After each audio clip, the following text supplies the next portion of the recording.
Hey, Prime members, you can listen to Crime and Sports early and ad-free on Amazon Music. Download the app today. In the depths of an Atlanta forest, a clash between activists and authorities ends in tragedy. I'm Matthew Scher, and on my new podcast, We Came to the Forest, we expose the hidden truths behind a shootout that left one activist dead and countless lives forever changed. Binge all episodes of We Came to the Forest ad-free on Wondery Plus.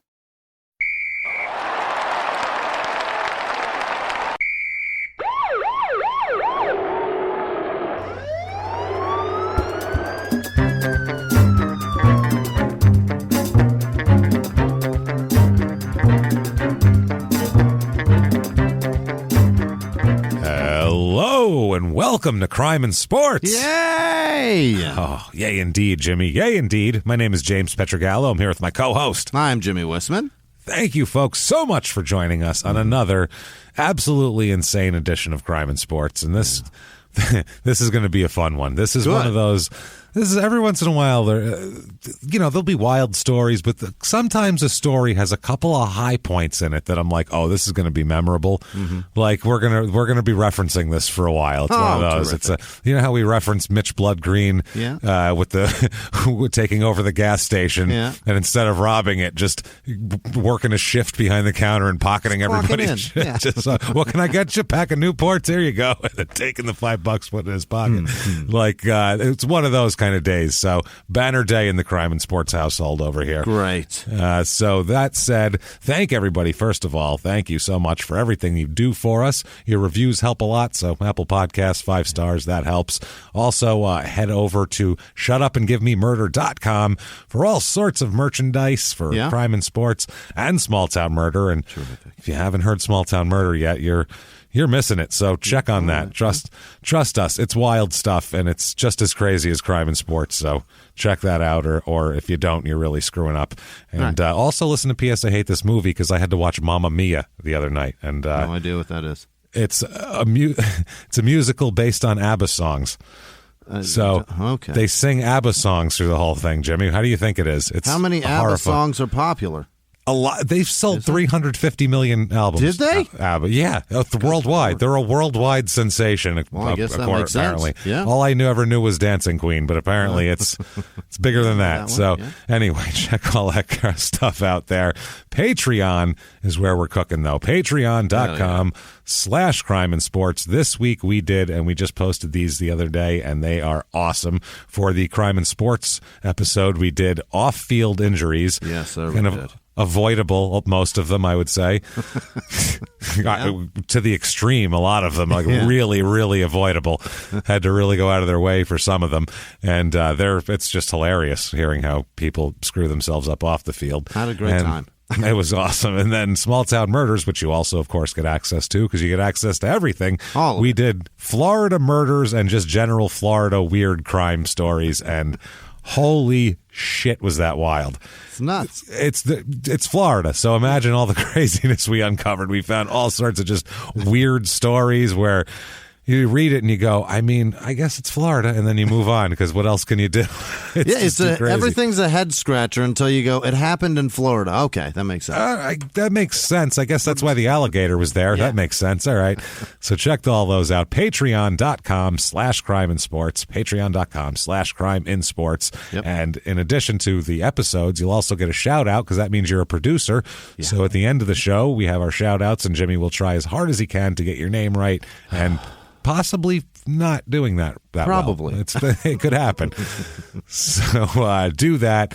We thank everybody who does and hope you enjoy the Patreon episodes. Mm-hmm. And if you just want to be a producer, get your name said poorly at the end of the show, you can do that as well over at PayPal using our email address, crimeandsports@gmail.com. That said, let's dive in here, Jimmy. Let's do this. Head first, let's get back to baseball. It's been a while. Oh, man. Last baseball episode we did was Oil Can Boyd. That was a while back. So, and we're right in the middle of baseball season right now. It's going. And I'll be honest with everybody. This is the reason why we don't do as many baseball players. We don't have as many. That's all there is to it. There's like 3 players left, really, on the list, maybe 4 or something. There's really not a lot of guys that can fill out a whole episode in baseball anymore. You're going to see more boxers, shitloads of football players. Yeah. Because with 53 guys on a team, they can really put out some criminals in the NFL. I'll say that. There's just in terms of numbers, they really have it covered. And then you add in brain damage and an aggressive nature to begin with. You're going to get a lot of loads of money. And shitloads of money. Baseball's not really that. It's not really a physically aggressive sport, so you end up getting. There's a lot of money in baseball, but it's mostly for like giant superstars, right? Yeah, baseball people make good money. The problem is you have to be like a starting player for a few years before you make good money. Then you make great money, and it's guaranteed money, which is also fantastic. But you have to be a huge star. It's different. Basketball is the best one that has the best average salary. The 9th guy on the bench is making $7 million a year, and he plays like 3 minutes a game. There's not a lot of utility guys in baseball making $7 million who were never stars. Like they weren't a star when they signed the contract. They just, but there's only sign our backup. And there's only 12 guys on the team. Well, that just tells you how much rarer they are. It's just there's not athletic 6'9" people that can soar through the air and shit just don't exist in that great of abundance, and that's why they get paid more and there's less of them. Period. You can teach baseball a little bit better. You can get down on that ball. Don't be afraid of it. Fundamentals. But if you don't have the height or, like you can say Muggsy Bogues and Spud Webb, but their athleticism is you don't have that. Unrivaled. Yeah. If you're listening right now, you don't have that. You do not have a 50-inch vertical jump. I guarantee you. If you do, more power to you. I hope you do well, but I bet you don't. Right. So, anyway, let's get into our guy here, Matthew Brian Bush. Matt Bush. Do you know who he is? No. Okay, this is one of the most. This is like you're going to hear certain parts of it and go, "Isn't this Josh Hamilton? We did Josh Hamilton." It's a scarily similar story, and that's why we're doing it. Except a little bit different. Josh Hamilton had a real self-destructive streak, remember? He loved it, yeah. He didn't really lash out at others very much. He was more, it was very contained in terms of, I'm going to hurt myself. Mostly idiot. You can film it. Yeah, less asshole. Unless he's at the devil's advocate. Exactly. He's at a bar, he's going to be an asshole. And that's the other thing, too. I don't know what it is with Phoenix bars, but it's... You never. I challenge you. Maybe Miami, but I even doubt it. I challenge you to find athletes having problems at bars over the last 30 years. Right. I guarantee you, the highest percentage of them are in an Arizona bar.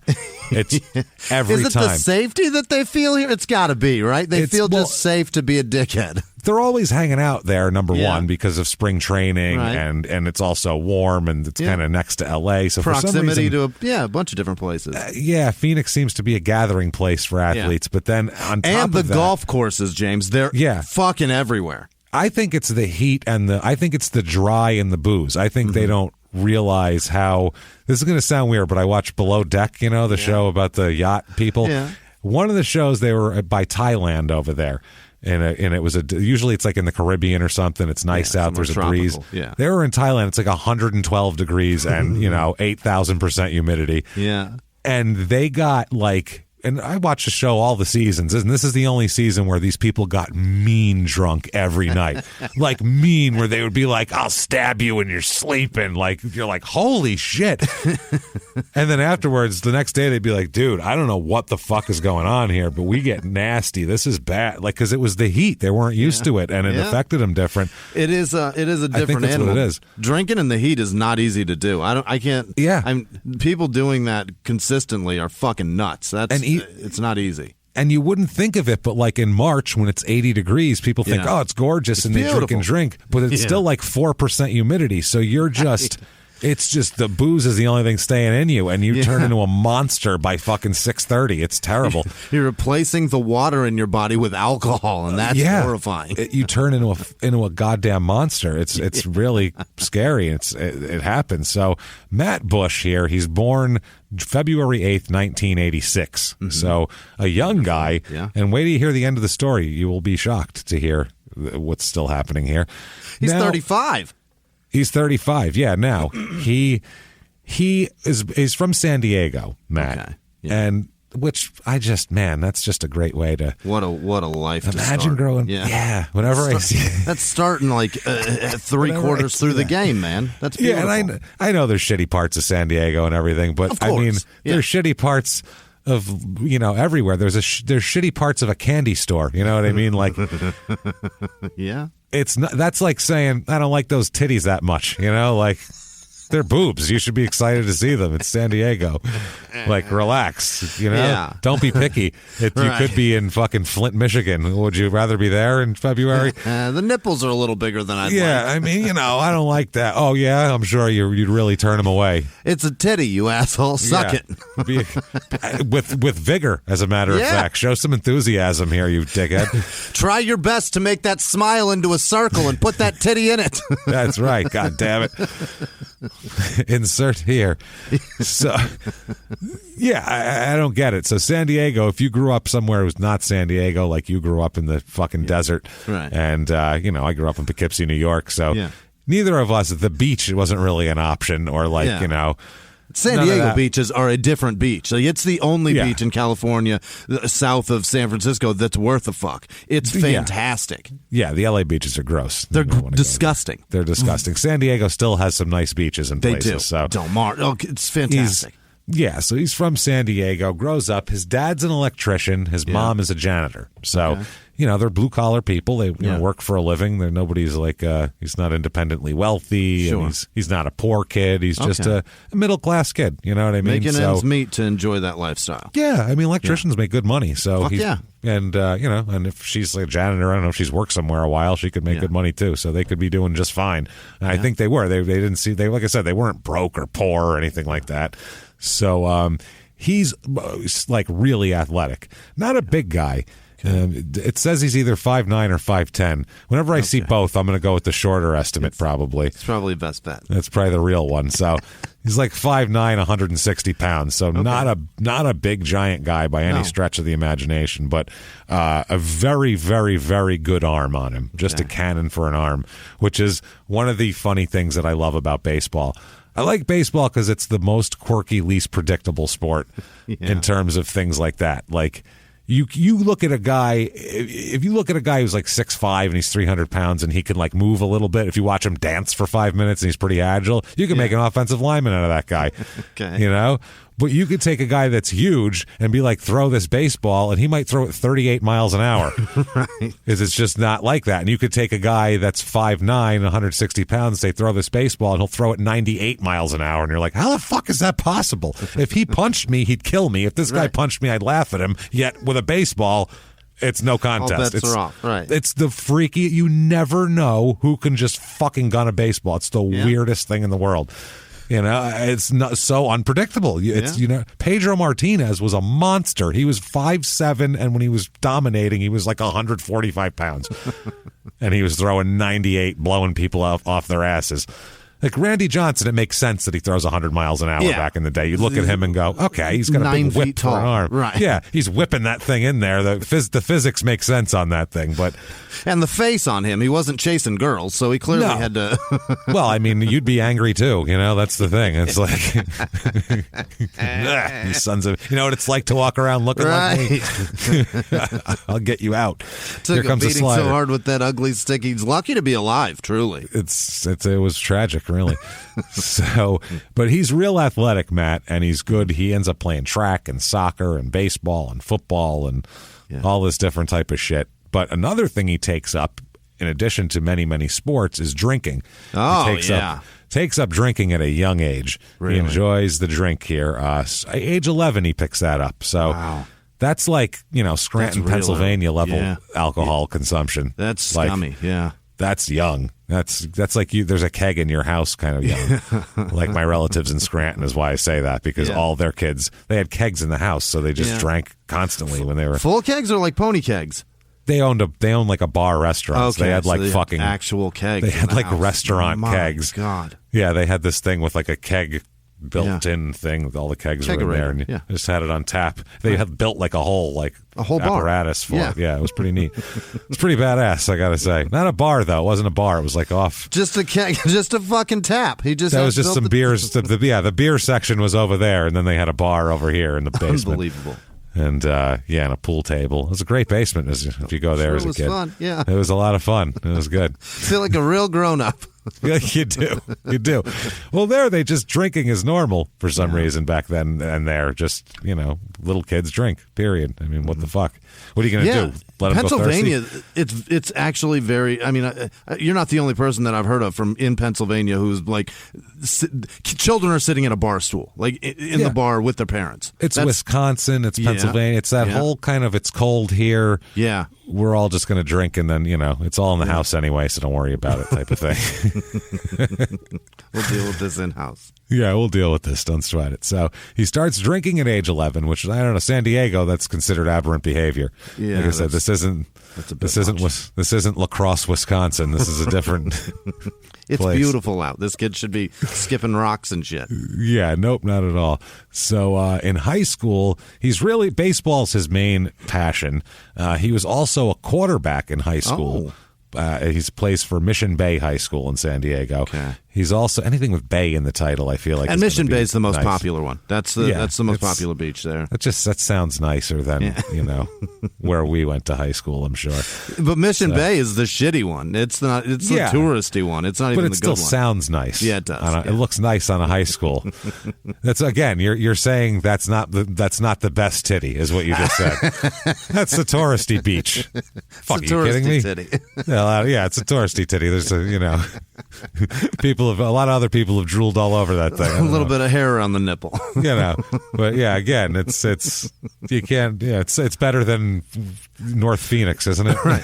So, it's better than closing my eyes and imagining a great titty. It's what it is. That's what I mean. Yeah. So he basically had to make a decision. One of his coaches said that he should concentrate on baseball. Yeah. Number one, because he's like 5'9", and who knows if he's going to grow any taller. And you play quarterback, and that's really not the best height for that, unless you're Russell Wilson or Doug Flutie, and who was even shorter. But still, it's not really. He says that's not what you want to do. Concentrate on baseball. And Matt himself said, quote, "Let's face it, football is the big sport in high school. I had a lot of fun playing football, really enjoyed it, but I can make something of myself in baseball. I work hard, but baseball comes naturally." So lucky that's. Fuck.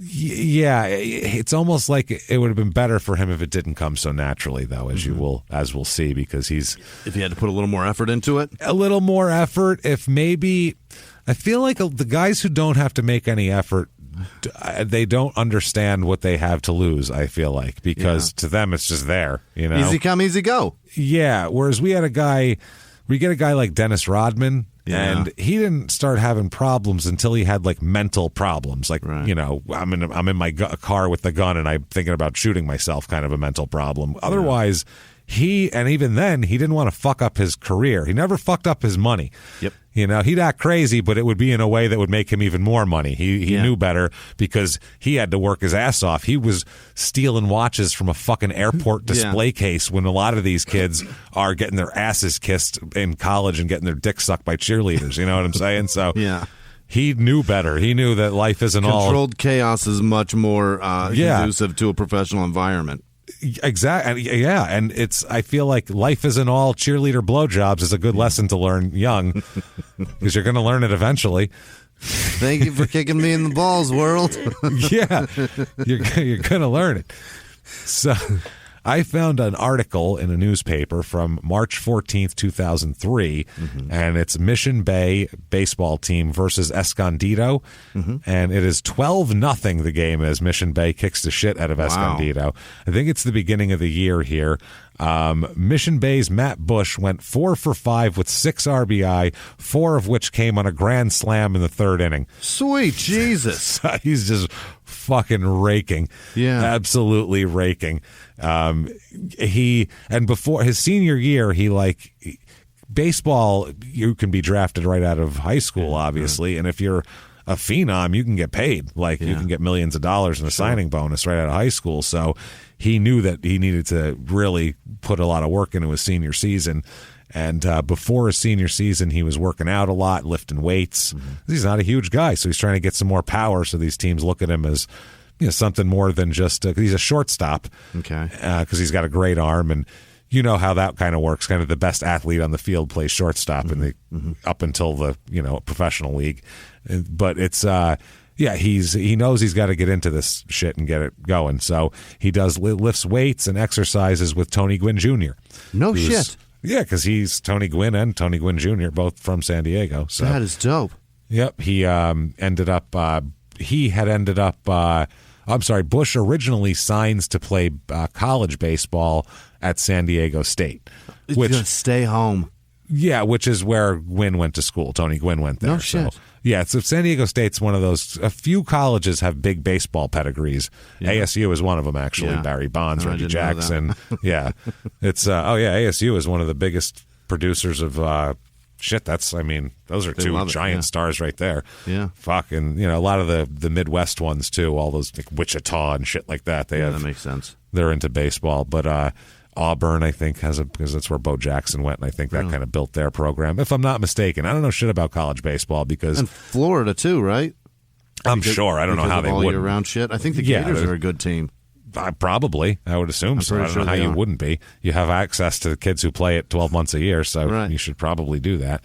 But and also in baseball, you'll say you're going to go to a college, but that's based on your draft position. I mean, if you just do that to have a backup in case you don't like where you're drafted. And then maybe you go play there for a year, light it up, and then you get drafted even higher the next year. So a lot of guys do that. A lot of guys get drafted 4 or 5 times before they sign. Okay. So that's a very normal thing. So coming out of high school, he is considered basically one of the best 5-tool guys ever. So, run, hit, throw, everything. He's badass. Like he can do it all. Shortstop, he's really great defensively, like noticeably awesome defensively, great arm. And offensively, his senior year, he hit 450 and had 11 home runs and 35 RBI.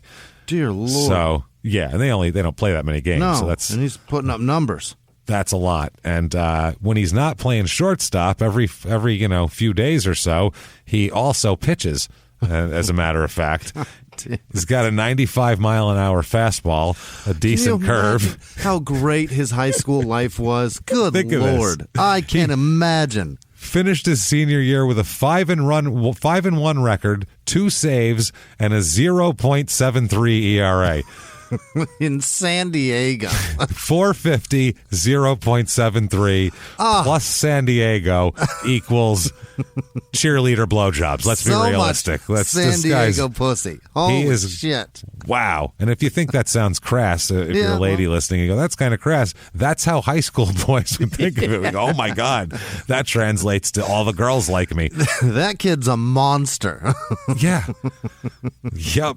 And he said that just comes naturally. So Jesus. If you can do that naturally, you're really probably feeling pretty good about yourself at 18. Like you got to be feeling like, oh, look at me. I'm so good. Right. How'd I get to be this good? I guess I must just be blessed, like.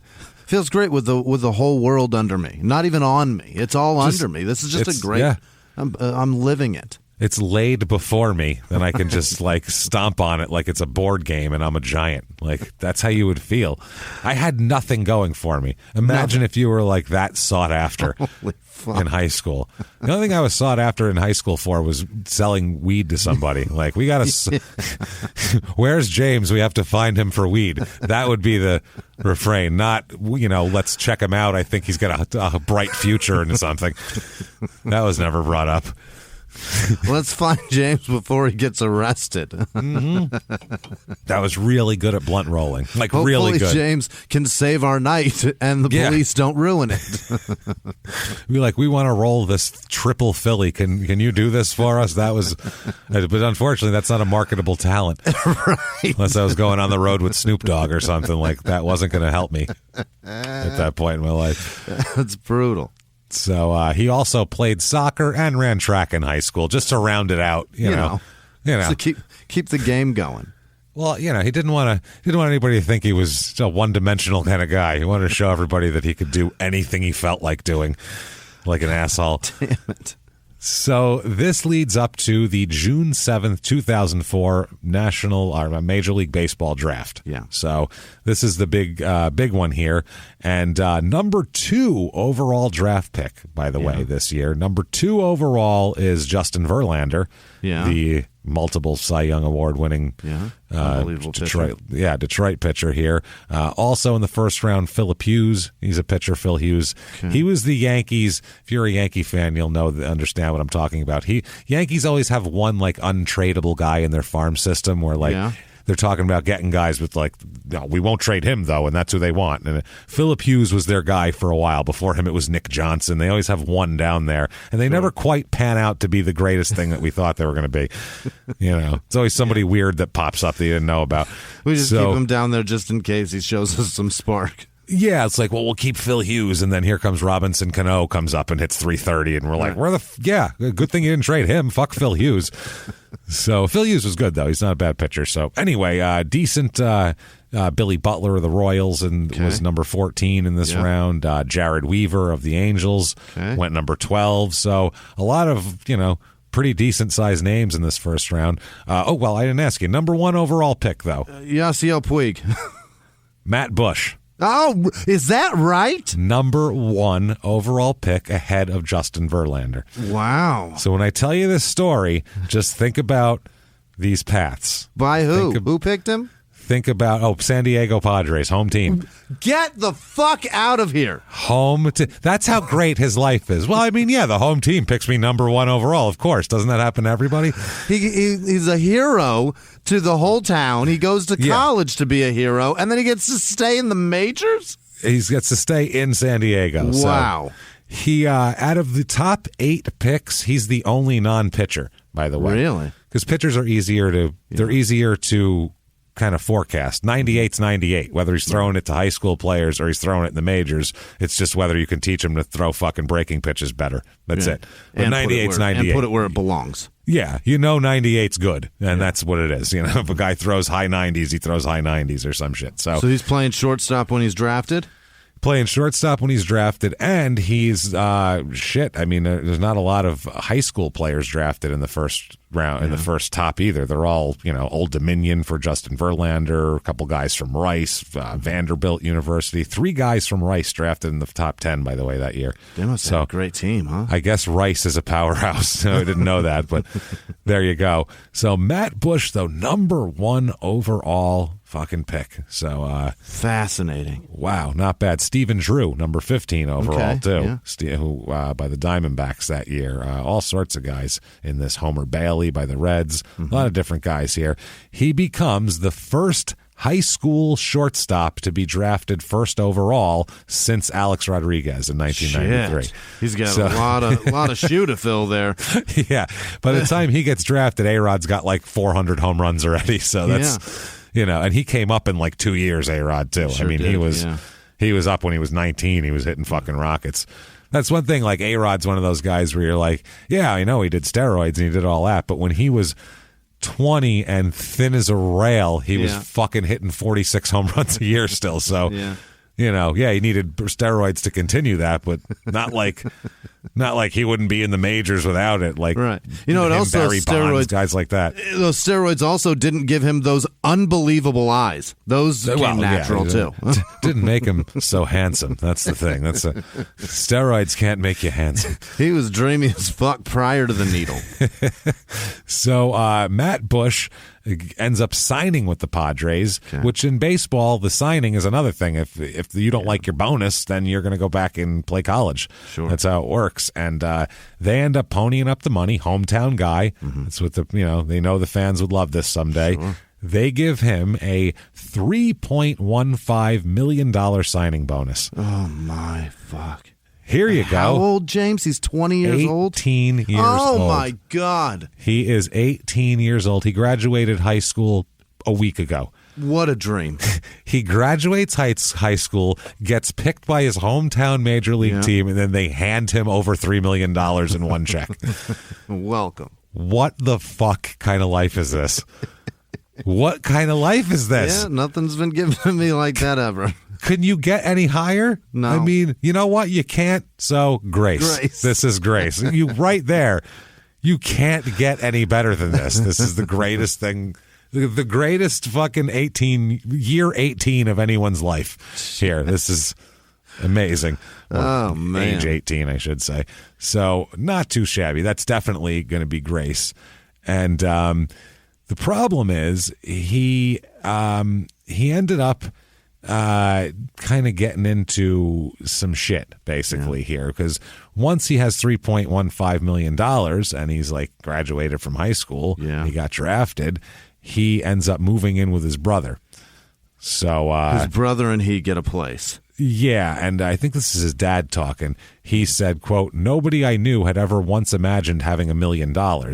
So, it was weird. Got it was three of them. That's what I mean. So this was crazy. He moves in with his older brother, but who, by the way, has 2 DUIs at the time. Oh, perfect. So his older brother is not probably the best influence for a young guy. Right. And basically, he spends his day hanging out by the pool drinking. I would too. That's with his brother, talking about how much money he's had. Fuck yeah. Hey, sweetheart. I got $3.15 million. How you doing? That's his intro to people. He's like, that'll get the ladies, right? That's what they want. I would sit by the pool with that stack of cash, and every day I'd be like 1, 2, and just count it. Just making sure it's all here. That's all. What do you want to do today? I'm going to count that money again. That's what I'm going to do. Yeah, no shit. Matt ends up saying, quote, "It was nonstop craziness, thinking I was big time, just not caring about anything." Yeah. And he said, "Those were my devils, money, fame, and expectations." Which should be kind of the crime in sports motto. Yeah. Money, fame, expectations are the devils to but they should most of our also guys. be your reward and what you've worked for this whole time, Mr. Bush. That's the thing. But if your ego, you're thinking like a person who doesn't think highly of themselves, though. You're thinking of someone like us who's like, oh, we're going to go out on stage and everyone's going to hate us. Right. That's how comics think, but unless they're psychopaths. But athletes have a different way of thinking. To them, this is like, it's just different. I don't know. Yeah. It's a different thing. So he signed. Life is good. I mean, Christ. Yeah, it is. Yeah. He signs. They sign him like right away too. So he's less than 2 weeks after he signs. He's drafted June 7th, mind you. Yeah. June 20th, 2004. Yeah. Not long after. He is in Peoria, Arizona. See what I mean? Oh, you know why, James? That's where the Padres train. Yeah. Right. And it's fuck yeah. right by the Padres training facility at McDuffie's. Okay. Which you've seen there. Yeah. So he's over at Westgate. Yep. He's hanging out at McDuffie's here. Yeah. It's not at Westgate. It's that one that was just south of Bell. I know exactly where it is. Over there. Yeah. I was going to say not Westgate. That's a different one. It's across the street from the Peoria Sports Complex where they had spring training.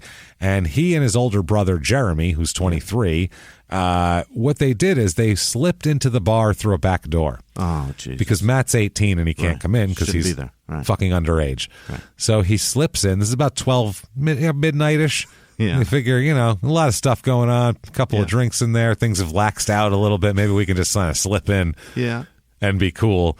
And they said somebody found out he was underage and reported him, and that's when things kind of got a little out of control. Yeah. Security approached them to kick them out because he was underage, and this is when Matt started resisting the bouncers and started a fight with at least 2 of them. What an idiot. And while they're restraining him, he bites one of them. Yeah, that's what 5'9" guys do. He bit a fucking bouncer.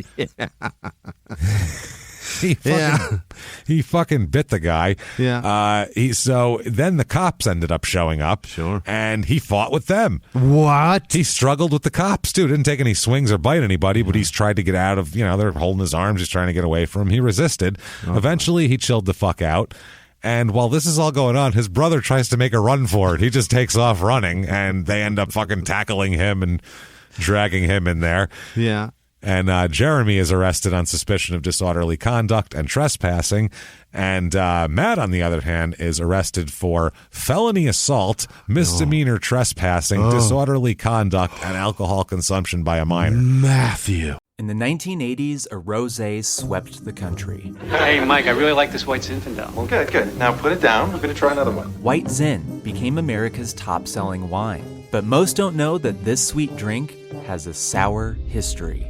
What began in 1986 with counterfeit bottles, a big fraud, a multi-million-dollar fraud, sent investigators chasing one of the most powerful families in the business, the Licciardis. But the closer the feds got to them, the more dangerous things became. It's a story of deceit. At the time, I was paranoid. Threats. You touch my kids, I will kill you. And murder. With a .22 caliber bullet to the head. What started with a scheme to mislabel wine spilled into a blood-soaked battle for succession. Welcome to Bloodvines. You can binge listen to Bloodvines exclusively and ad-free on Wondery Plus. Join Wondery Plus in the Wondery app, Apple Podcasts, or Spotify. In the 1980s, a rosé swept the country. Hey, Mike, I really like this White Zinfandel. Well, good. Now put it down. We're going to try another one. White Zin became America's top-selling wine. But most don't know that this sweet drink has a sour history. What began in 1986 with counterfeit bottles, a big fraud, a multi-million-dollar fraud, sent investigators chasing one of the most powerful families in the business, the Licciardis. But the closer the feds got to them, the more dangerous things became. It's a story of deceit. At the time, I was paranoid. Threats. You touch my kids, I will kill you. And murder. With a .22 caliber bullet to the head. What started with a scheme to mislabel wine spilled into a blood-soaked battle for succession. Welcome to Bloodvines. You can binge listen to Bloodvines exclusively and ad-free on Wondery Plus. Join Wondery Plus in the Wondery app, Apple Podcasts, or Spotify. So that's why shit. Not good.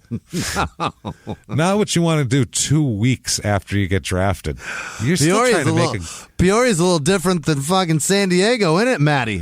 Jesus Christ. Dude, and Peoria is a disaster. You can do anything out there. You just can't sneak into a bar underage unless you know who you're dealing with. This is lawless shit out here. Dude, this is imagine you're at a job. I've had a lot of jobs, as have you, I know. The first 2 weeks, no matter how shitty of an employee you are, you're on your best behavior for the first month or so. You're trying to at least make a good impression, so when you fuck up, they give you the benefit of the doubt and go, he's usually good. That's what you're trying to do. You're trying to build that. Matt's like, I don't know, I'm here. They're fine. Right out of the gate. They already paid me, so what can they do?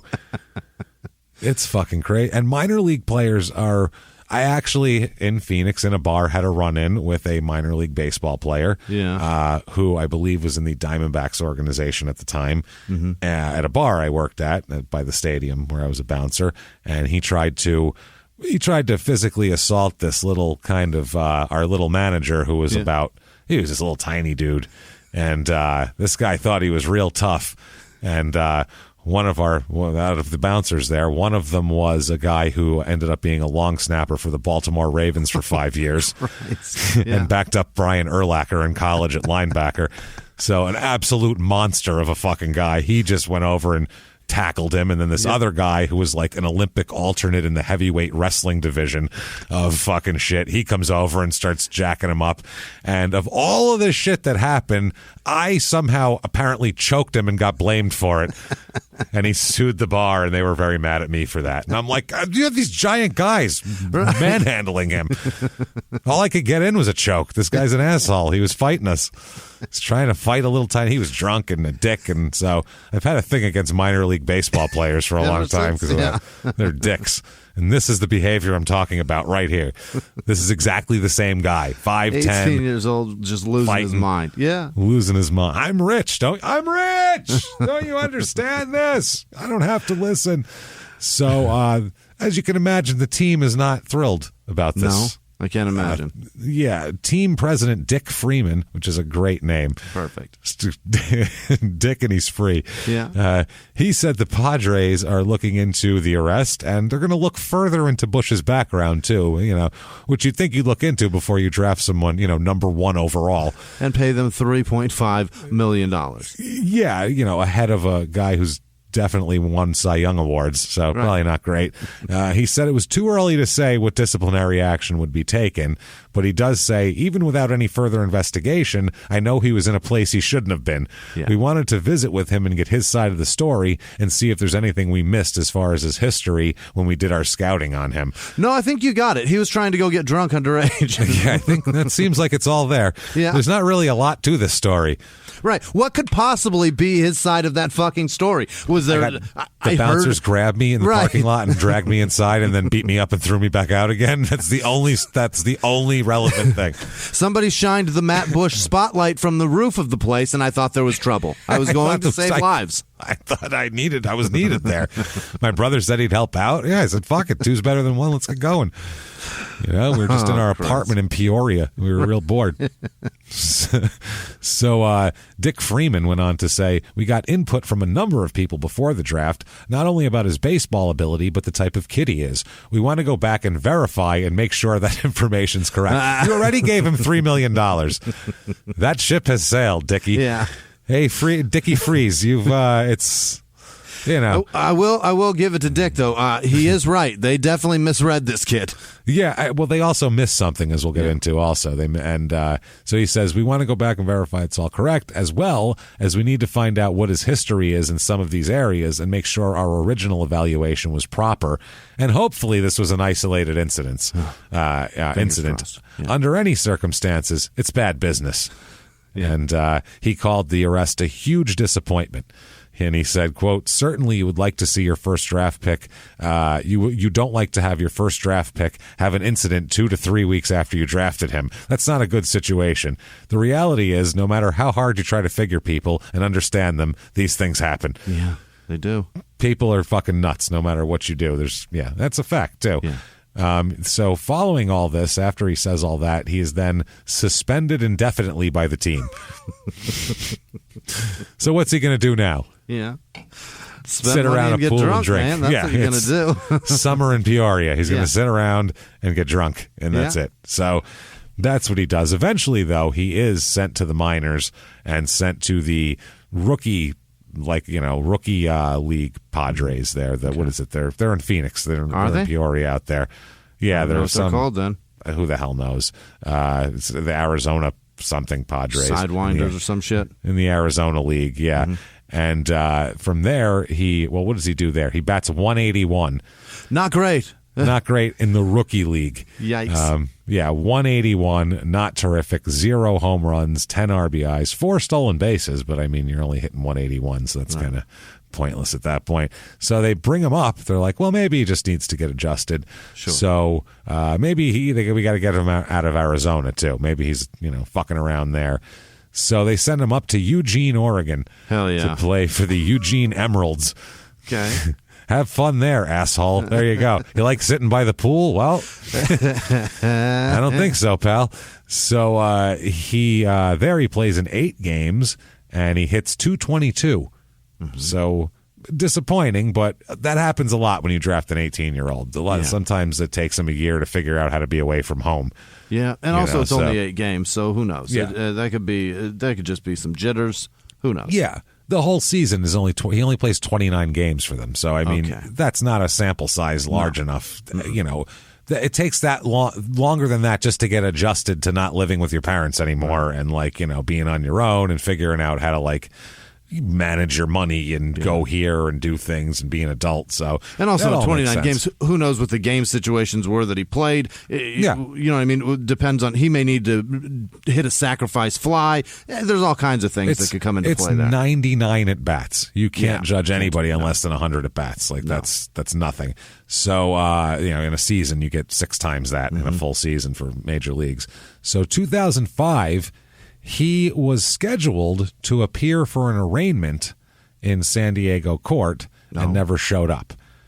And that triggers a warrant for his arrest that's active for years. It's active for years. A warrant when he was 18. Yeah, just maybe 19 now. Let's give him, Yeah. He's got, come on, Jimmy, he's 19. So he is, the reason why this isn't for his McDuffie's incident, Right. as a matter of fact.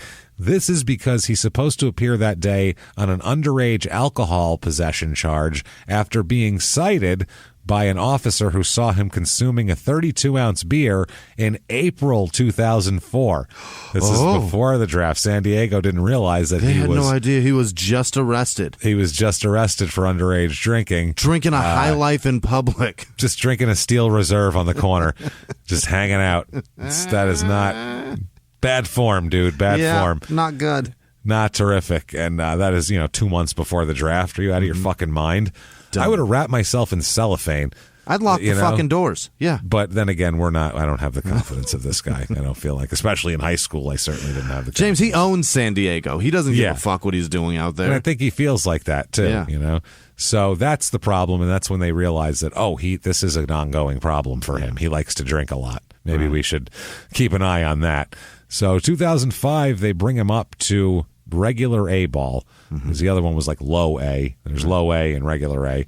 So he goes to Fort Wayne, Indiana. Right. Oh, Jesus. The Midwest League. Yeah. Oh, baby. There you go, buddy. That's a long way from Mission Bay, huh? Wouldn't mind seeing some of those fucking tourists right about now, would you? You wouldn't be complaining about shit. Crowded beach. Don't you miss those dumb, shitty tourist shops with the big plastic bucket shelves on the fucking Yes, side of the you do. sidewalk? You miss them, don't you? You miss them. Sidewalk cafes.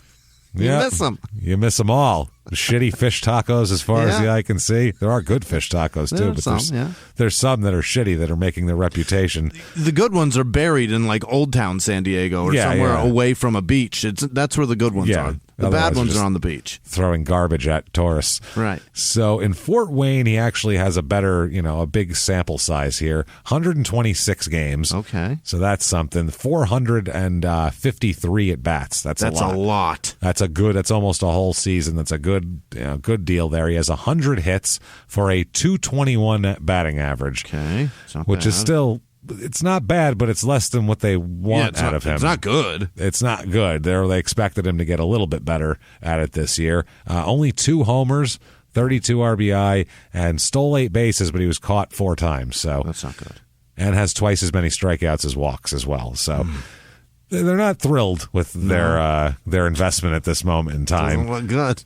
But this is also part of drafting a guy out of high school. Yeah. Sometimes it takes guys 4 years, and that's usually if you draft a guy who was in college, that the college ate that time and then, allowed them to mature physically and mentally. So that's why they like drafting college guys. You have to invest more money in a younger guy. You're trying to hire a man, not a boy. Exactly, yeah. And you draft a boy to, and project what he'll eventually be as a man. Right. That's what's hard. Yeah. Because baseball, you're going, well, he'll fill out some and maybe he'll get some more power. There's no sport with the amount of projecting like baseball is. Yeah. Basketball, you're like, he's 6'11". You're not going to like, hopefully he'll sprout to 7'3". Like that doesn't happen. Yeah. It is what it is. He's 6'11".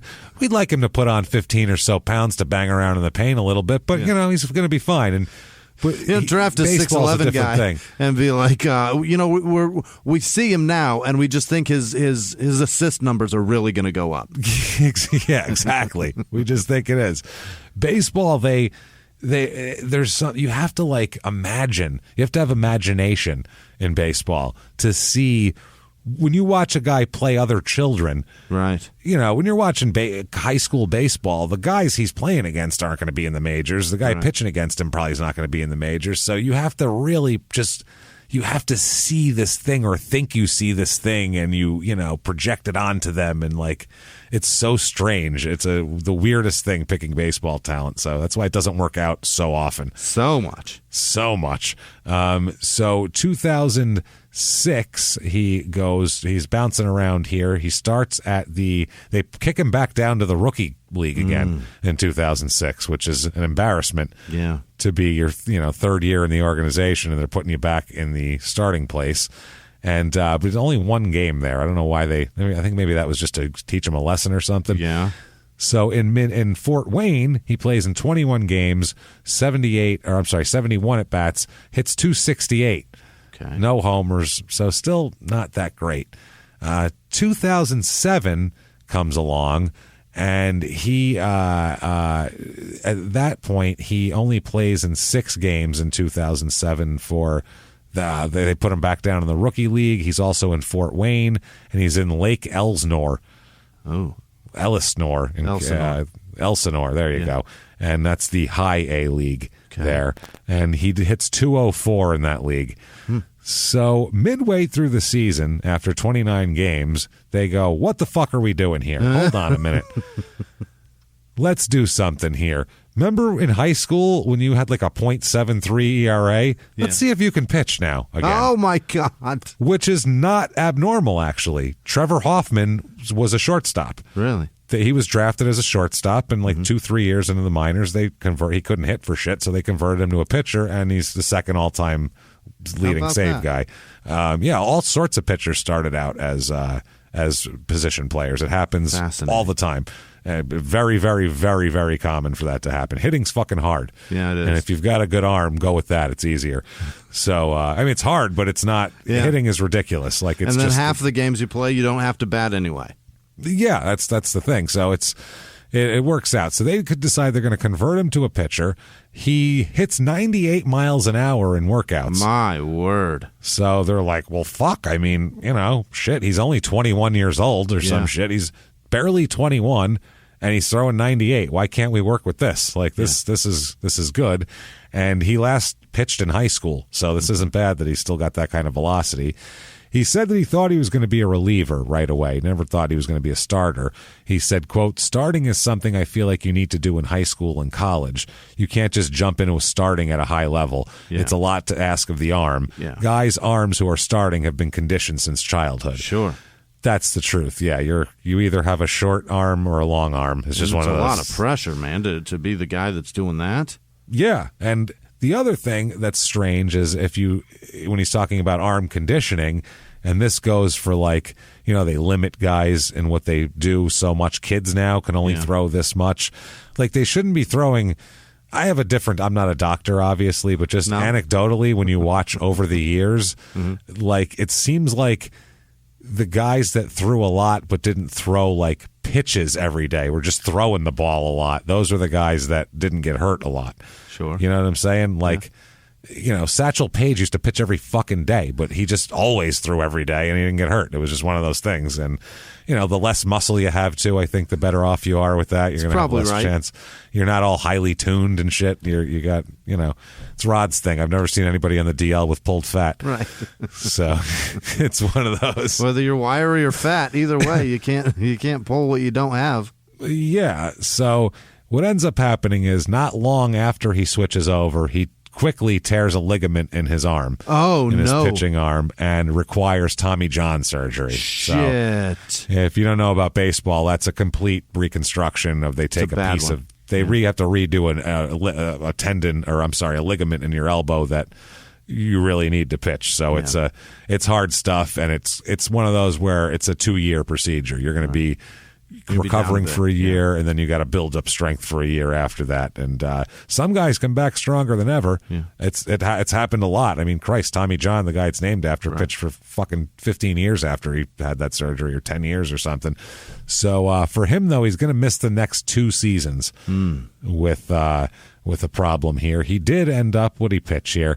He was 1-0 in 2007. 1-0 with a where's your ERA? 1.17 ERA in 7.2 innings. So not bad. That's much better than he was doing hitting. Yeah.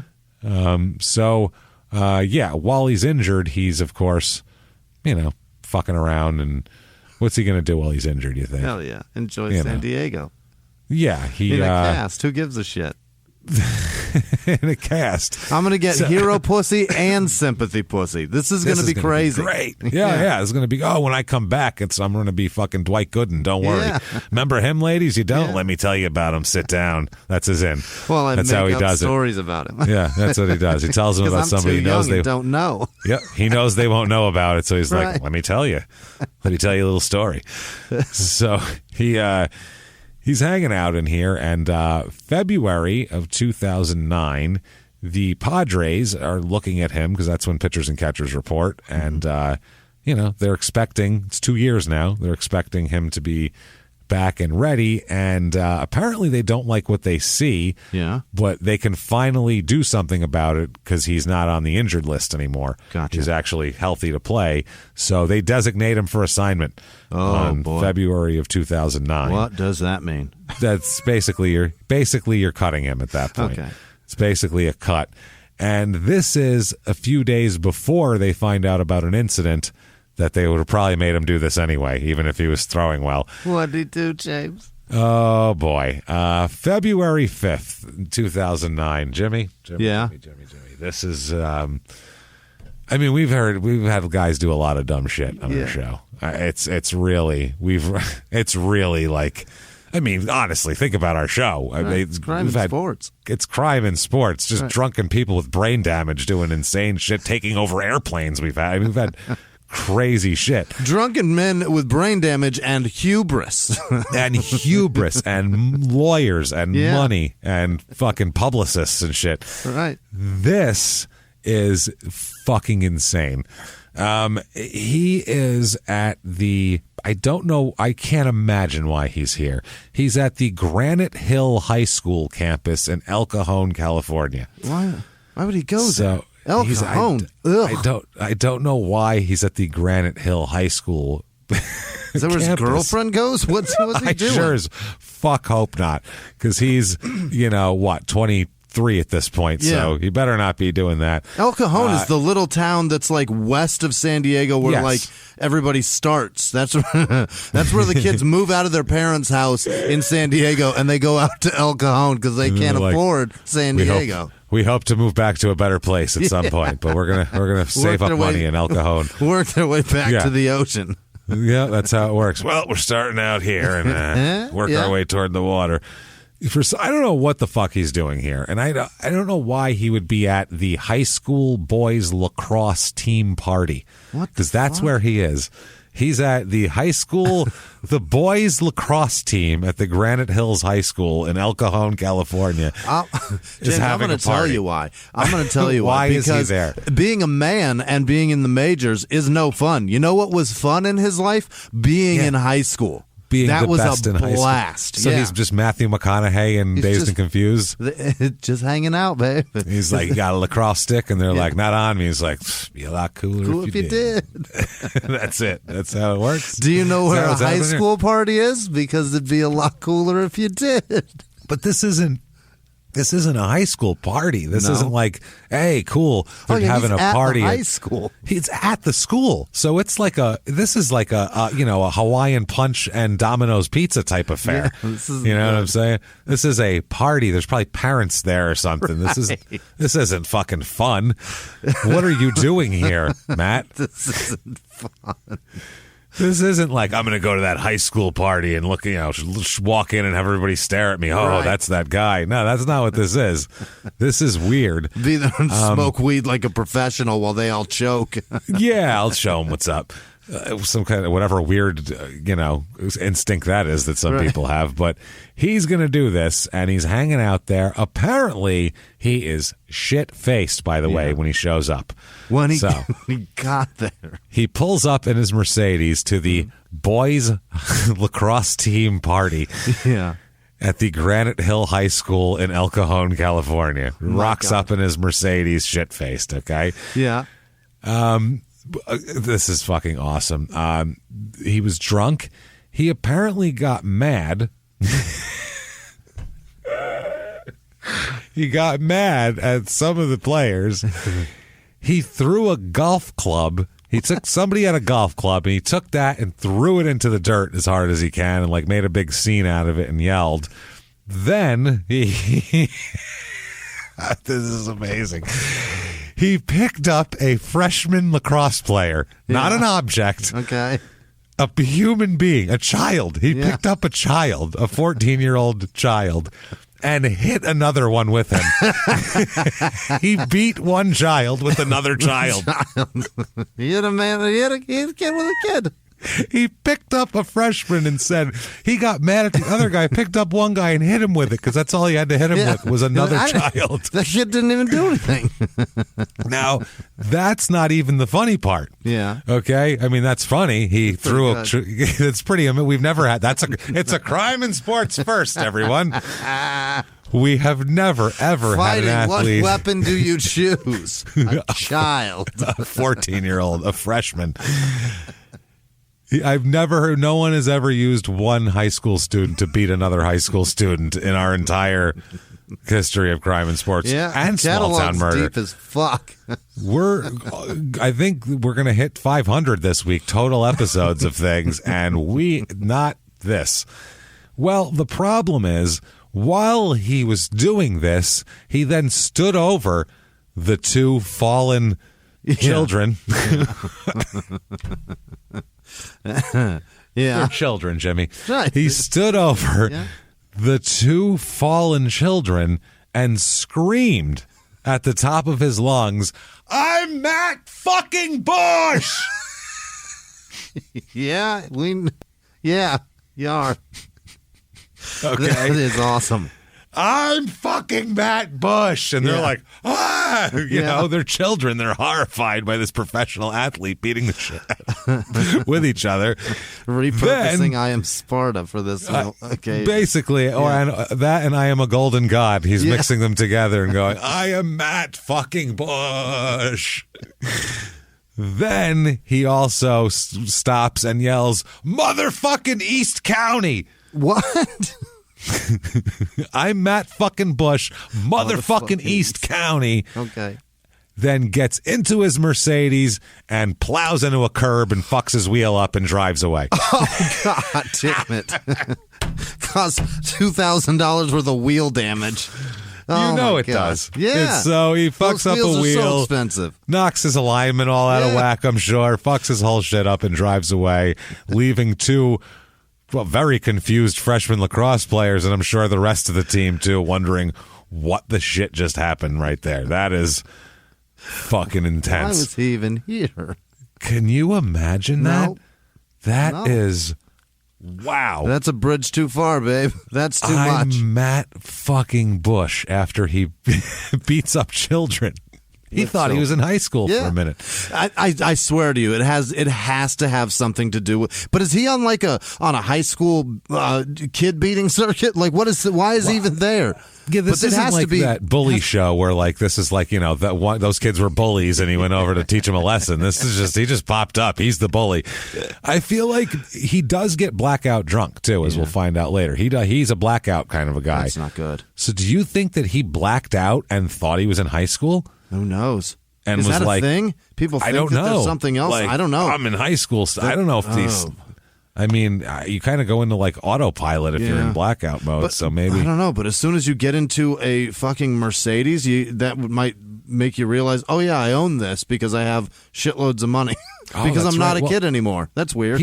He does know that he is Matt fucking Bush anyway. He does know that. And where he's from, apparently. He's got that down. So, I mean, that's something. He's aware of at least that much. Yeah. You got to give him that. So that is maybe one of my favorite stories of anything that's ever happened to any of our athletes. How many times was that story recounted by every one of those kids? Right? Do you remember that time a Major League Baseball player kicked my ass with you? He picked Billy up and hit me with him. It was fucking crazy. He hit Billy with Tommy. It was fucked up. He just picked him up and threw him at him. He threw a child at another child. He certainly hits better with people than he does with bats. He does. Maybe they should let him use He's batting 1,000 with a Timmy. Let him use a 14-year-old, I think. That's good. He could he'll hit at least 300 anyway. He can break the 220 mark. That is... Yeah. Wow, what the fuck is wrong with you, Matt Bush? So, February 10th, 2009, right after this, days later, Toronto's like, we'll take him. Really? The Blue Jays are like, you know what? That's that guy you designated for assignment, put out on the waiver wire. We're going to go ahead and take a flyer on that guy. Really impressed with his with his torque when he hits kids. Yeah. I mean, you know what though? It did show his arms healthy. He picked that kid up, no problem. I didn't see any form of grunting. I feel like he's healthy. Tommy John worked for him. Yeah, I mean, maybe that's what he's using, kind of like you use like a donut on your bat so it feels heavier than you knock it off and the bat's light. Maybe that's what he's doing. He's like, if I throw a kid, that ball's going to feel light as shit. It's going to feel like a pill. It's like one of those heavy balls, but better because it's a child. Feel like a cotton ball. It's like a 160-pounder, I think. It's going to work out well. Yeah. He's a fucking mess, so they pick him up, Toronto does, and they're rewarded for their chance taking. You know what I'm saying? Because... Yeah.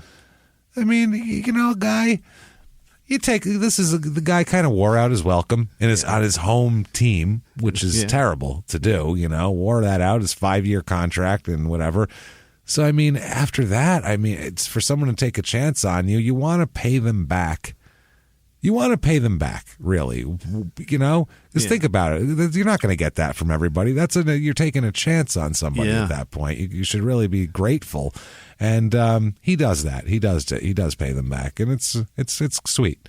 Yeah. It's very sweet. March 30th, 2009, he is at a party, and he fell asleep apparently, or more likely he passed out from being shit hammered because he is fucking wrecked, as we find out here later. While nodding, somebody had made marks on his face with marker. Didn't even draw a dick or anything or, you know, whatever, but just made some marks on his face with a marker. Okay. Because he's passed out at a party. I want to know what they drew. It wasn't anything. It wasn't a drawing. It was just like a couple of lines. No, but I heard a description. Yeah, they just like made a few marks on his face and then ran away. We got that one. Whoever fall asleep, I think they were running around marking them up. That's just how it was. So he woke up and realized this. And lost his motherfucking mind. Yep. I'm Matt fucking Bush. Yeah. You don't draw on Matt fucking Bush. Are you kidding me? Have you heard what I do to children? Do you know who I am? Well, I don't know if this is a step up in targets as far as resistance or what here, but he moves from multiple 14-year-old boys to a 23-year-old woman. Now he's blaming for this. He's blaming a woman for this, a 23-year-old, accusing her of doing it. She denies it. So to scare her, he picks up a baseball and throws it right by her head into a wall. Boy. Pretty fucking hard, apparently. Like, you know, real hard. Little chin music. He can throw, 95 miles an hour. Right. And thank fuck he didn't miss. I hit her in the goddamn head. He would have really damaged. So he apparently was trying to scare her. So she left the party after being scared shitless. You know how that goes. Went out to her car where he followed her out there and started banging on her car window and her hood and trying to scare her and yelling at her. I'm sure Matt fucking Bush came out of his mouth at some point. And East County, I'm Matt fucking Bush. He's like, you don't draw dicks on Matt Bush. Nobody draws cocks coming into my eye on Matt Bush. It never happens. Won't allow it. Yeah. So everybody there said he was very intoxicated and acting very, very, very belligerently. I mean, I could have told you that. That's belligerent behavior. The cops end up coming. There's reports made. No charges end up being filed in the whole incident. I think the cops are just like, we don't care about this. Nobody got hurt. Let's just call it a day. He's telling a story with Sharpie on his face, and they're like, all right, listen. He's like, they disrespected me, and they're like, is that a dick? He's got a dick on his cheek. Okay, well, I mean. They're laughing at him and shit. Just go back inside for the neighbors to see this shit. They're cracking up laughing at him. He's like, see, this is why I got so mad. Because it's funny. Get it? You get it. So. Behind the closed doors of government offices and military compounds, there are hidden stories and buried secrets from the darkest corners of history. From covert experiments pushing the boundaries of science to operations so secretive they were barely whispered about. Each week on Redacted, Declassified Mysteries, we pull back the curtain on these hidden histories, 100% true and verifiable stories that expose the shadowy underbelly of power. Consider Operation Paperclip, where former Nazi scientists were brought to America after World War II, not as prisoners, but as assets to advance U.S. intelligence during the Cold War. These aren't just old conspiracy theories. They're thoroughly investigated accounts that reveal the uncomfortable truths still shaping our world today. The stories are real. The secrets are shocking. Follow Redacted, Declassified Mysteries on the Wondery app or wherever you get your podcasts. You can listen to Redacted early and ad-free right now on Wondery Plus. He was hip-hop's biggest mogul, the man who redefined fame, fortune, and the music industry. The first male rapper to be honored on the Hollywood Walk of Fame, Sean Diddy Combs. Diddy built an empire and lived a life most people only dream about. Everybody know ain't no party like a Diddy party, so. Yeah, that's what's up. But just as quickly as his empire rose, it came crashing down. Today I'm announcing the unsealing of a 3-count indictment, charging Sean Combs with racketeering conspiracy, sex trafficking, interstate transportation for prostitution. I was up. I hit rock bottom, but I make no excuses. I'm disgusted. I'm so sorry. Until you're wearing an orange jumpsuit, it's not real. Now it's real. From his meteoric rise to his shocking fall from grace, from law and crime, this is the rise and fall of Diddy. Listen to the rise and fall of Diddy exclusively with Wondery Plus. But Bush had, in effectively doing this, just having any kind of police interaction due to being shit-faced and throwing a baseball at a woman, that violated the zero tolerance policy that's part of his contract with the team. Toronto's got a zero tolerance. Look at that. On him, for him. Oh, okay. He had a zero tolerance because he had fucked up a couple of times. And they're like, you're not biting bouncers on our watch, asshole. Right. No. So April 1st, 2009, the very next day, he is released by the Toronto Blue Jays. So they get nothing out of him, essentially. He's on the team for 1 month and a month and a half. And his stats are one scared woman and and one dick drawn on his face. And a dent in some drywall. And a dent in the drywall, and probably a dented hood at some point as well. So he's released from Toronto. He doesn't get it. No, he doesn't get it. He thinks like, what the fuck? I don't understand why everybody's coming down on me, and that's the attitude he has. Everybody says, really, like, yeah, he's blaming everybody else for this shit. This is ridiculous. I'm just out having some fun. Somebody's drawn marker on my face. I just threw a baseball to be like, hey, fucking throw markers at my face, bitch. That's what you do. And then they just release me from my contract. I mean, what the fuck? So what if I fucking threw a kid into another kid because I was shit-faced and then fucking smashed my Mercedes leaving a high school? Right. It happens, but so what? You should have heard what that kid said. He's a dick. It's his fault. That's what he's like. Okay. So he's got nothing to do. So he's sitting alone, and by the way, he's a real car nut, so he's been spending shitloads of money on cars. $3 million doesn't go anywhere when you like nice cars. Absolutely, especially after taxes and agent and all that shit. He just had recently bought a Range Rover for $75,000. No, that was his first one, a $75,000 Range Rover. Oh, then he got like a real tricked out Beamer, probably one of those M series Beamers. Then he got an Escalade, all fucking done up. Jeez. Then he got like a super crazy Audi. After that, then he said, what am I doing? Audis, Range Rovers, Beamers, Cadillacs, those are nice and everything, but a man of my stature, of my high regard, should be driving a Bentley, obviously. That's what I should be driving. You buy a Bentley when you sign a 10-year, $180 million contract with your team. When you've been in the league for 5 years. $800,000 on a car. When you've been in the league for 5 years and you're a star and you literally get your long-term deal that's guaranteed of $200 million, then you buy a Bentley, because you don't buy a Bentley when you got $3 million and your prospects you've never even pitched in the majors. Are you out of your fucking mind? Wowza. You should be embarrassed driving a Bentley up to a minor league stadium. That should fucking embarrass you. Absolutely. You know? You are sorry. not successful yet, sir. No, you're definitely jumping the gun here. Yeah. You're like one of those comics who does 2 open mics and then gets fucking 17 different headshots taken and has a website made and all this. You're like, chill out. Get a joke that works first and then get headshots. Fuck. Also 4 or 5 different Mercedes he's bought over the time. So he broke. thinks highly. He's of fucking himself. broke, James. He's not doing well, and he's got. Can you imagine him just pacing? Yeah, this fucking son of a bitch. The insurance alone on all those cars would destroy you. Yeah, he didn't own all those at once. Okay. Not at all at the same time. He had a couple here and then got rid of one and then got a couple more. He's always got a couple, but never like 8. But those, in the last 5 years, those are all the cars he's bought, though. Jesus. That's like, if we say 4 Mercedes, 4, 5, 6, 7, 8, like 8 to 9 luxury cars in a 5-year period that's too bonkers. Much. Yeah. That's crazy. For a young guy, too. He's only 23. Right. Like, you got to imagine he's losing 40, 50 grand on each car. He's lost a lot of money. It's so much money. He's just sitting around pissed off, stewing at everybody. Yeah. And he wants an opportunity. He's like, this is bullshit. I deserve. Yeah. I'm Matt fucking Bush. Yeah. I deserve an opportunity. And it's just at that very moment when there's a knock at the door. Oh, boy.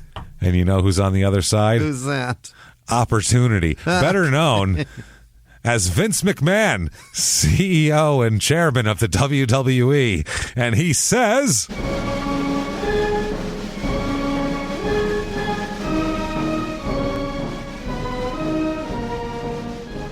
how is it you've come to arrive here? What are you doing? Look at you. I'm going to be honest. Yeah. Matt. I'm going to be honest. I like your spunk. I like it. I like everything you got going on. It's Look drawn at you. all over your face. You understand me? You're willing to draw on your face. Ultimate Warrior had a lot of success with face paint. The Road Warriors was a precedent for this. This could work for you. We could draw just dick markers all over you, and you could be Dick Man. But I'm thinking about it because not everybody is willing to toss a child into another child and then scream his own name at the top of his lungs. That's something I'd be very interested in. I'm going to be very honest with you, Matt. Very, very interested. Let me ask you one thing. I have one question to ask you, Matt. How do you look in a pair of overalls, Matt? Good? I bet you look good. Tell you what, why don't you get that shirt off, Matt? There you go. Let's see what allows you to have the power to throw a child into another child. Let's see you dominate a lacrosse team. Do it, Matt. Do it. Poof. And in a cloud of 1099s, his head explodes with lust for Matt Bush in overalls. For S-Punk. That's what we're going to call him, because if you put the 2 words together, it comes up with spunk, and that's what she drew all over his face. I like that, Jimmie. So he's basically at this moment in time, April 1st, 2009, he's released. He's got a. I get before being like, okay, hey, it's everybody's fault. But at this point, you almost have to say, I don't care whose fault it is. Like, I've been released. One way or another, I'm fixing it. I've been released from 2 fucking teams here. This isn't good. I'm getting a bad reputation. I've never even played in the majors. I got to pull this shit together here. So June 28th, 2009, he takes a big step toward that. Mm-hmm. Police say they received a report of a man at 1:40 p.m. Okay. What? 2 o'clock in the afternoon. p.m. Yeah, that's most of ours were like, all right, 3:38 a.m. Right. No, this is 1:40 p.m. as broad daylight as broad daylight could be in the Mission Hills area. Oh, so God. I mean, the sun is shining right now. They receive a report of a man who obviously is Matt Bush. The report is he is throwing objects at passing cars. Oh, no. You can't do while standing. He is pulled over, stood outside of his vehicle, and just practice, just warming up. Just practice pitching on the side of the road. I'm not signed to a team. This is the only place I have to warm up. This will get news coverage, and I'll get all the publicity I need. While standing out, then what he did is he, when the police pulled up and started coming. He saw them coming. What he did was he got into his car and tried to take off and backed into another vehicle, smashed into that, and then drove away and was arrested in the parking lot of the Fashion Valley Mall. God, Jesus, what a life, man. Now, it gets worse, okay? Yeah. This gets way worse. He hit at least, they said he was throwing things. He also, before he got back into his car, there was another car nearby that he had his belt in his hand, and he used it to smash the car with his belt buckle. God damn it, man. He's just angry when he's drunk. He's an angry drunk, this guy. And in 2009, he probably had one of those like giant fucking eagle belt buckles or some shit. You know what I mean? Those douchey ones. Yeah. I'm sure with a goddamn bottle opener on it, too, so it's got extra weight to it. And, yeah. You know it's got a bottle opener. Absolutely. This fucking guy. So, he ended up backing into the same car he hit with the belt buckle. So now it's got a belt buckle mark and it's been bashed into by an SUV. And when he's arrested, it's on video. Yeah. Oh, really? And it is not good. He is screaming and crying at one point, and dude, he's like the guy on Cops I described in the bonus episode, where he's just like losing his mind. He's on the ground, he's going, you hear, I don't care, I don't care. He's screaming like that, going, I don't care, I don't care, I don't fucking care, fuck you, ah! Like that's what you hear.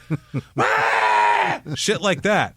Like they're murdering a farm animal. That's what it sounds like. He's losing his fucking mind. They have to hog tie him with the fucking handcuffs and lift him the fuck up and put him, lay him on his stomach in the back seat of the police car while the whole time he's going, no, yeah, fucking screaming, crying. I mean, he's sobbing while he's doing this, too. He has lost his fucking mind. There's something about a good public cry that I can't get enough of. That's when you know. I don't want to hear celebrities you've hit rock bottom until you've been seen crying on the ground of a mall parking lot while police try to handcuff you. It tells everything. In the mall parking lot. I don't know why that makes it sad. There's probably people coming out with their kids watching this. You know what I mean? God. Oh, no. We were school shopping, and this is terrible. So, I mean, obviously he's got a problem, and clearly he's having an emotional breakdown. But I'd feel much worse for him if he didn't bash into a car and throw shit into moving traffic and smash shit with a belt buckle right beforehand. I'd go, oh, this poor guy's having a breakdown. Had he not brought this upon himself, it'd be much sadder. If he was just sitting in the mall parking lot crying and they were like, hey, buddy, let's hog tie you, I'd be like, hey, maybe fucking try a different approach, but no, this guy is a fucking asshole. This is the only approach.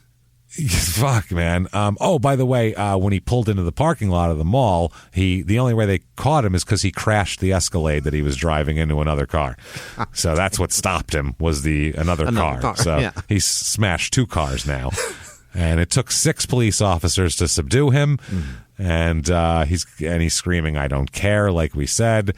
And, they sob him. He's sobbing, and they carry him away and put him in the back of a police car. I should say they deposit him in the back of a police car. That's the best way to put it. Like back in the day when you return a movie to Blockbuster after hours and you're just going to deposit it in that slot. That's what they did. They just deposited him in the overnight back seat of the police car. Jesus. Sad shit. So what the fuck was he doing? What was he thinking? Know. He's drunk, obviously. He was very drunk. And this, by the way, this is rock bottom for life, I think. Well, it should be. It's not for Matt. It gets worse. But it should be rock bottom. He says, quote, I was so depressed. I was going to kill myself or die or do something. That's understandable. Yeah.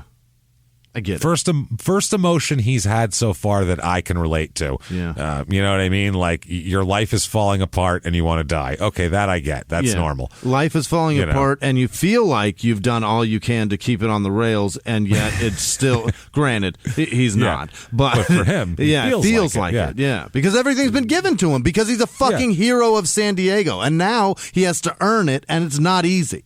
like he said, to me, it just comes naturally. Yeah, right. I know I have to work at it, but baseball just comes naturally to me. It stopped coming naturally, my friend. It's weird. I can just hit 450. It's really strange. His life is like a 65-year-old man's dick. It's not coming naturally anymore. It's not working. I need some help. It's fucked up, too, because maybe that's why he was mad at the lacrosse people. He was like, pitch to me. I want to rake finally again. Yeah. You're one of you. Come on. And they were like, we play lacrosse. He's like, you fucking pussy, and just threw him into the other. So he said he was so depressed. Then he said, when I was the first pick and I wasn't performing the way a first pick should have, I couldn't handle it. I felt like a failure. I hated myself at practice or during the game until the end of the day when I could grab my keys, hop into my nice, expensive car, and feel like somebody.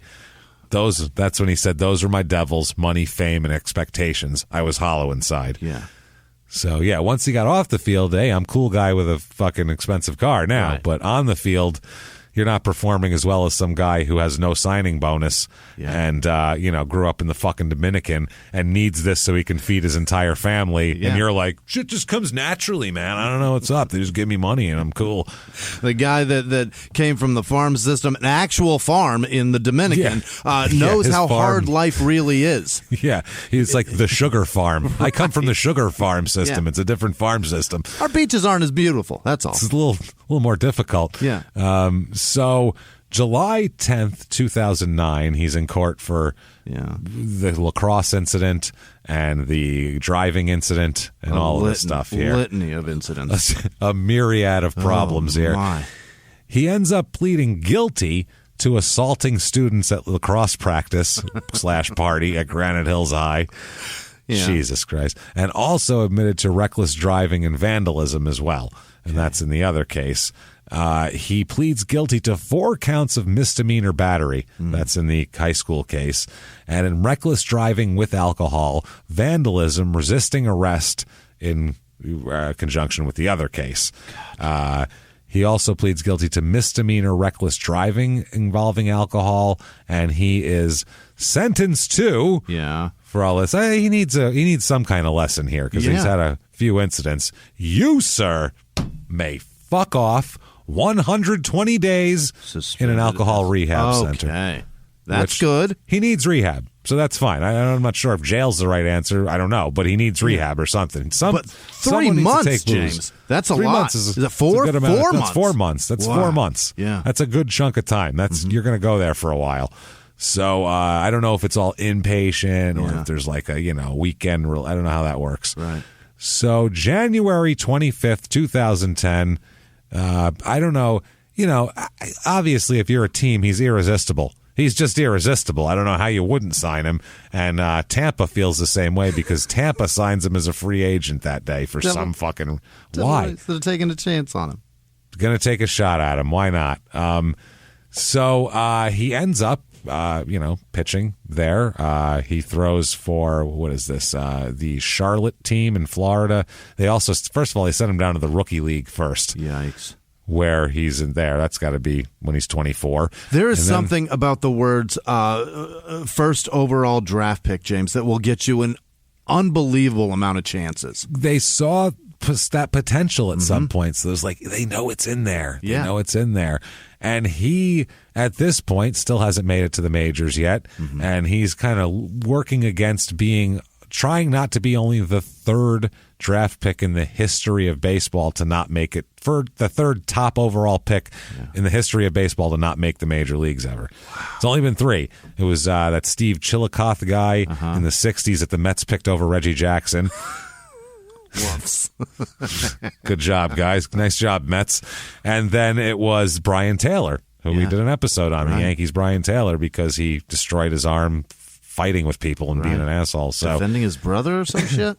Yeah, fighting outside a trailer. Right. That's all I remember. That's not good. Not good at all. Never good. This is only the 3rd one. Yeah, this is only the 3rd so far. So he's signed. He's got a chance still to not be in that group. He's signed with Tampa. He let's see, what does he have here? In one appearance in rookie league, he has a 1.69 ERA. He's 1-0. 4 games. He's a reliever, so 5.1 innings, 1.69 ERA. Not bad. So they send him to Charlotte, which is high A ball there. He only pitches in a couple games there. So then 2011, they move him up to Double-A. So this is as high as he's ever been. This is it, Double-A. And Double-A is where they put the prospects. Double-A is where they put people that they think are going to end up in the majors. Yeah. That's kind of how that works. So he has a 5-3 record there. 36 games he pitches in, 50 innings. So he's a reliever. 4.83 ERA, which isn't terrible though, because you got to think about, he has never really pitched this much before. Right. So this is his first real time. 77 strikeouts, 24 walks. So 3-to-1 strikeout to walk ratio shows very good control for a guy who's not a pitcher. Potential as fuck. That's good. That's really good. So they're looking at 2012. He could, they're looking at him. He might make the team at some point here in 2012. So spring training comes around, and, this is what he's looking for. March 22nd, 2012, the heat of spring training. I mean, the cuts are coming soon, He has been clean and sober for a few months now since he signed with the team. He's been a good boy. He's been doing his thing. One day, though, he asked his roommate, Brandon Geyer, who's on the minor league team there. He was a roommate of his in spring training. And he said, "You mind if I borrow your truck quick?" He's got a Dodge Durango. Yeah. And, he said, "I'm going to drive home from practice. It's a half mile away. I want to drive your truck. Is that cool with you?" And he said, "Yeah, sure. What the hell? I mean, you're driving a half mile away." Not quite, though. He ends up driving to Sarasota, which is 40 miles away. Sarasota, Florida. 40 miles away. Yeah. And buying beer at a gas station. Why so far? There are so many closer gas stations. I think in his head, though, he had to be away from everybody, somewhere where nobody would notice him or recognize him, or where nobody from the team's wife would drive up or something and say, "I saw Matt chugging Mickey's Big Mouths on the side of the fucking AM/PM." It's a bad look. Also, he's still wearing the uniform. Yeah, he's just wearing cleats and everything. Yeah.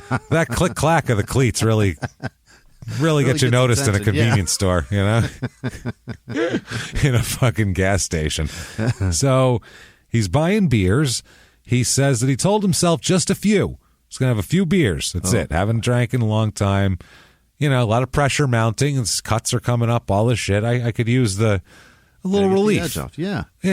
So he has a few beers, and then he said, "Man, you know what else would be good? I'm going to stop by the liquor store. Just a couple. I need a couple of things." And, what he ends up getting is a shitload of those little airplane bottles. Yeah. Tons of those. And he decided for himself that it would be, quote, one final bender. Okay. Today. One final bender. Let's do this. Yeah, I'm going to get shit hammered. Fuck it, man. I drank some beers. Now it's just, I'm going to pound these little liquor bottles until I can't see straight anymore. So from then on, let me introduce another character that'll come up a little bit later here, okay? Here's a guy named Tony Tufano. Yeah. Hey, Tony Tufano. Tony in Florida. Tony Tufano from Florida. Yeah. He's from the Northeast originally, obviously, I think. Probably, yeah. He is 72 years old, Tony Tufano.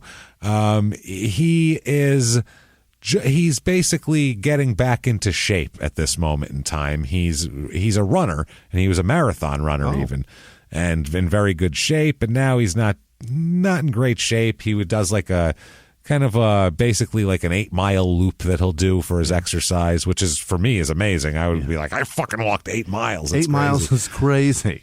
But for him, that's a little short, a little controlled walk. It's a little jaunt, big deal. James. A little jaunt. I'm going to go out and walk about 8 miles. I'll be back.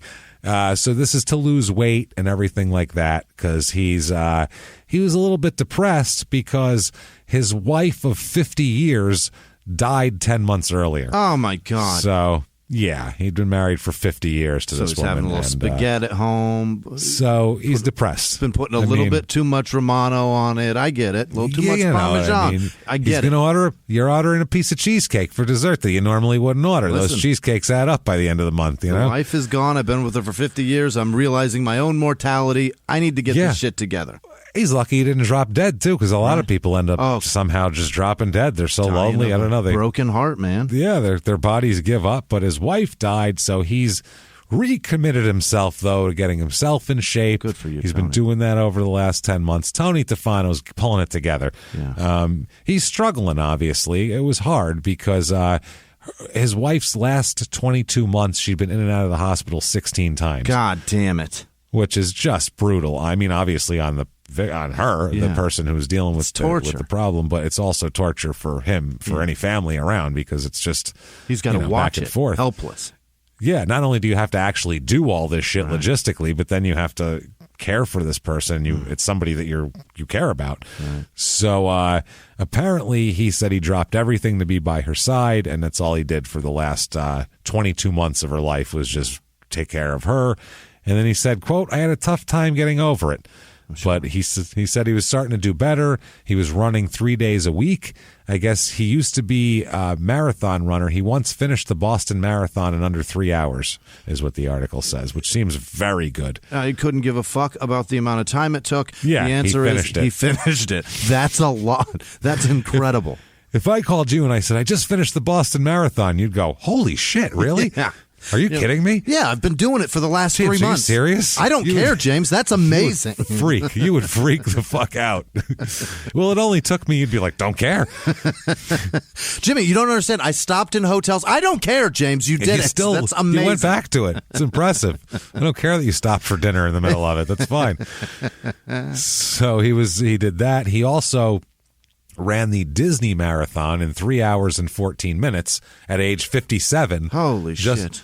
Just so he could get the Mickey Mouse shaped medal for his granddaughter, who loved all the Mickey Mouse stuff. What a darling Tony is. Tony Tefano's a nice fucking guy who's You trying want to that enjoy medal? his- I'll run 26 fucking miles. Yeah, Watch this. I'll do it. I'll get it. Don't worry about it. Hey, sweetheart, you wait right here. I'll be back in about under 3.5 hours. Don't you worry about it.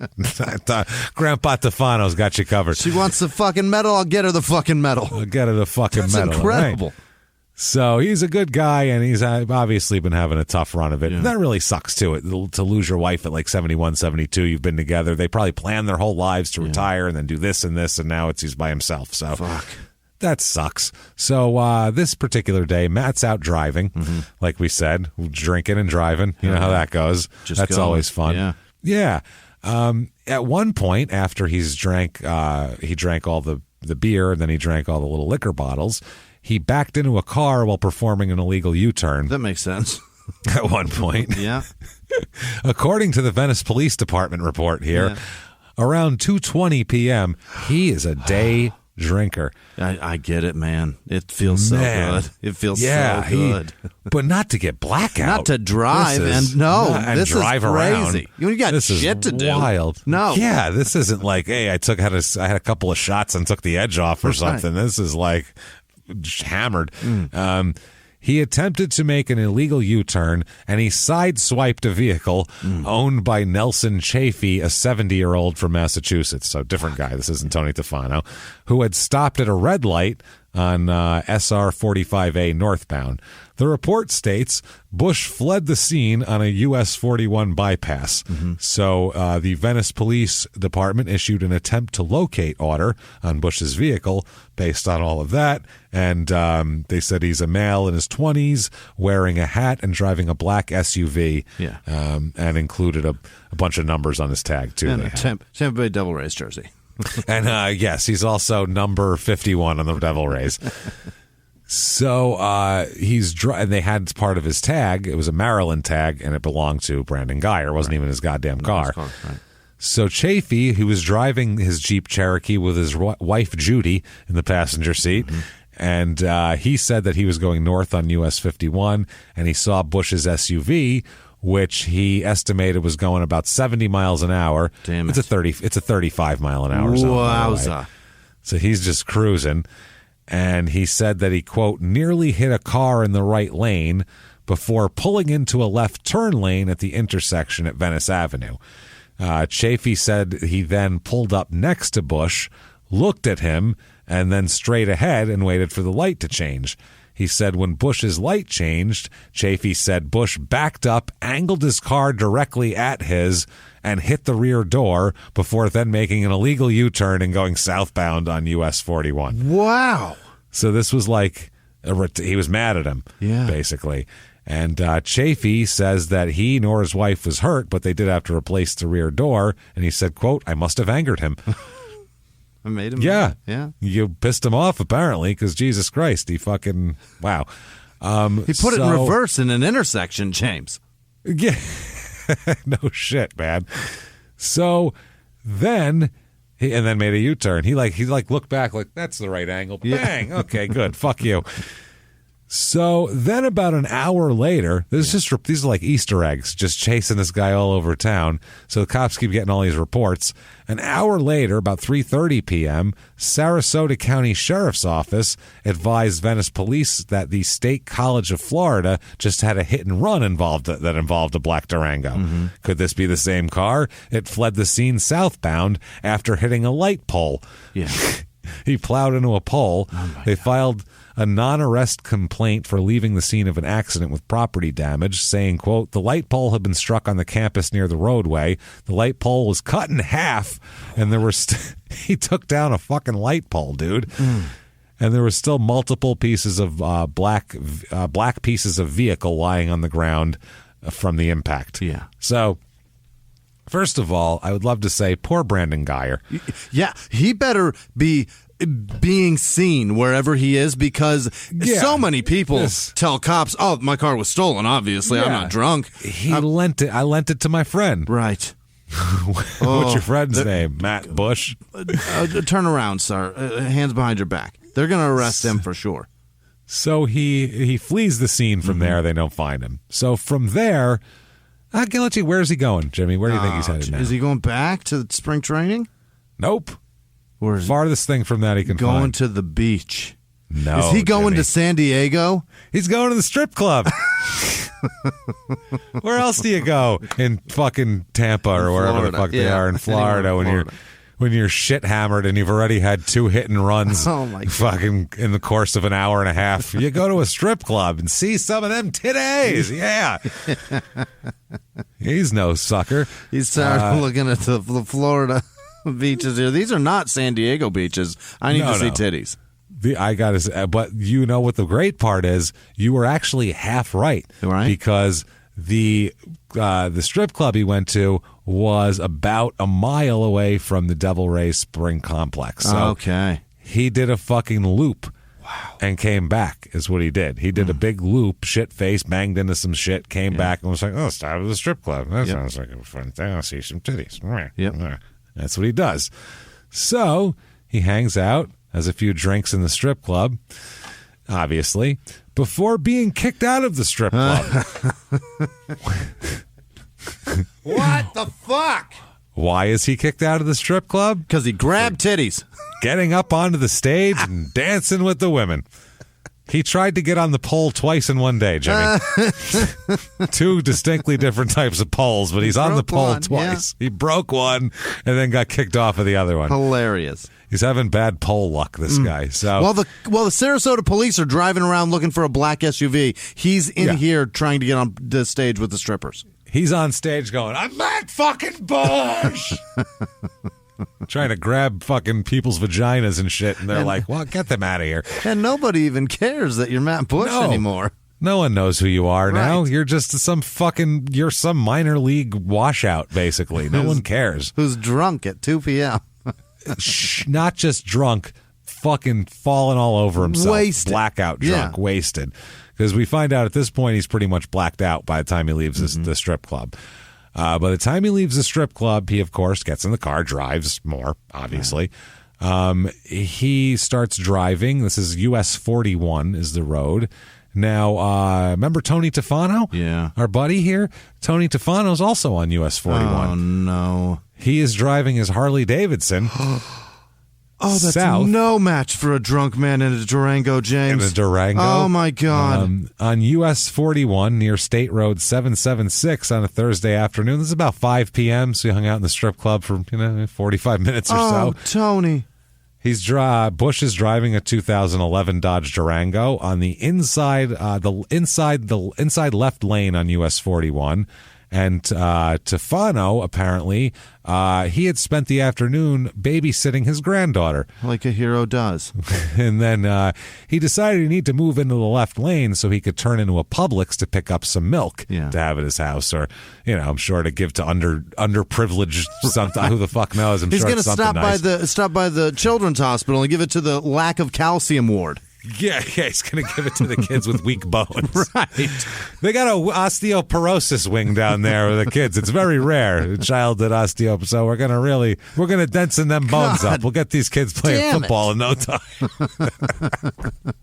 He's going to pop by the animal hospital and give some to the baby kittens whose mother was just hit by a car. Well, after this, he was going to stop by and adopt a couple of baby kittens. Just, ones that were found. You got any ones that are sick that were just found kind of maybe with a missing eye or something like that I could take in? Possibly. I just picked up a gallon of milk. I don't care if they're weaning. Yeah, that's fine. I got him covered. So he said that he checked his left mirror and checked his blind spot and make sure the lane was clear. Didn't see anything coming, didn't see shit. But it's at that moment that Matt, going well above the speed limit, plows into him from behind. Fuck. Just rear-ended fucking nails on a motorcycle is the most horrifying thought. By a Dodge Durango, which is an SUV if you're not a car person or if you live out of the country. It's a big fucking SUV. Yeah. Oh my God. It's big. It's a big car. So he, this ends up happening. Tefano is ejected from the motorcycle, obviously. Yep. That's not the worst part has not happened yet. Yeah, because you either go up or down. Well, what ended up happening, he stopped, I guess everybody stopped and all this sort of thing, and then Matt looked around and decided, Tefano said at this point he didn't even know what happened. He said he came to on the ground, and he said he was reaching for his handlebars when he came to, just out of habit because that's where his mind thought he was. And he's not even on the fucking bike anymore. Fuck. Matt just looks around and says, I better get the fuck out of here. Yeah. I mean, let's go for 3 for 3 here today. I'm going to take off. He takes off, and as he's driving away, he runs over Tefano's head. God damn it. I'm going to repeat that. He runs over this poor man's fucking head with his tire. Jesus. His head, Jimmy. Is he wearing a helmet, James? Not his leg. Thankfully for him, at the insistence of his daughter, he wears a helmet. Good man. And well done, sir. He ended up surviving only because of the helmet. Right. He would have been splattered on a fucking Florida freeway. Yeah. He said. Not from impact. Oh, my God. Later on, Matt would say all he remembers is he thought he ran over a motorcycle, but he didn't think there was people involved at all. And Tefano said, that was me he ran over. He fucking ran over my head. Let's talk about his injuries, first of all, this poor guy, because he just got his head ran over. He's broken. 10 of the 12 ribs on his right side and 2 on his left side are broken. So he's going to have trouble breathing for a while. Yeah. Fractured 8 vertebrae. Yep. 8. Yeah. Oh, my God. That's what an SUV does. His right lung is collapsed and bruised. Fuck. And he fractured his right cheekbone, his left shoulder blade, and his left hand, and he has brain hemorrhaging. Of course he does.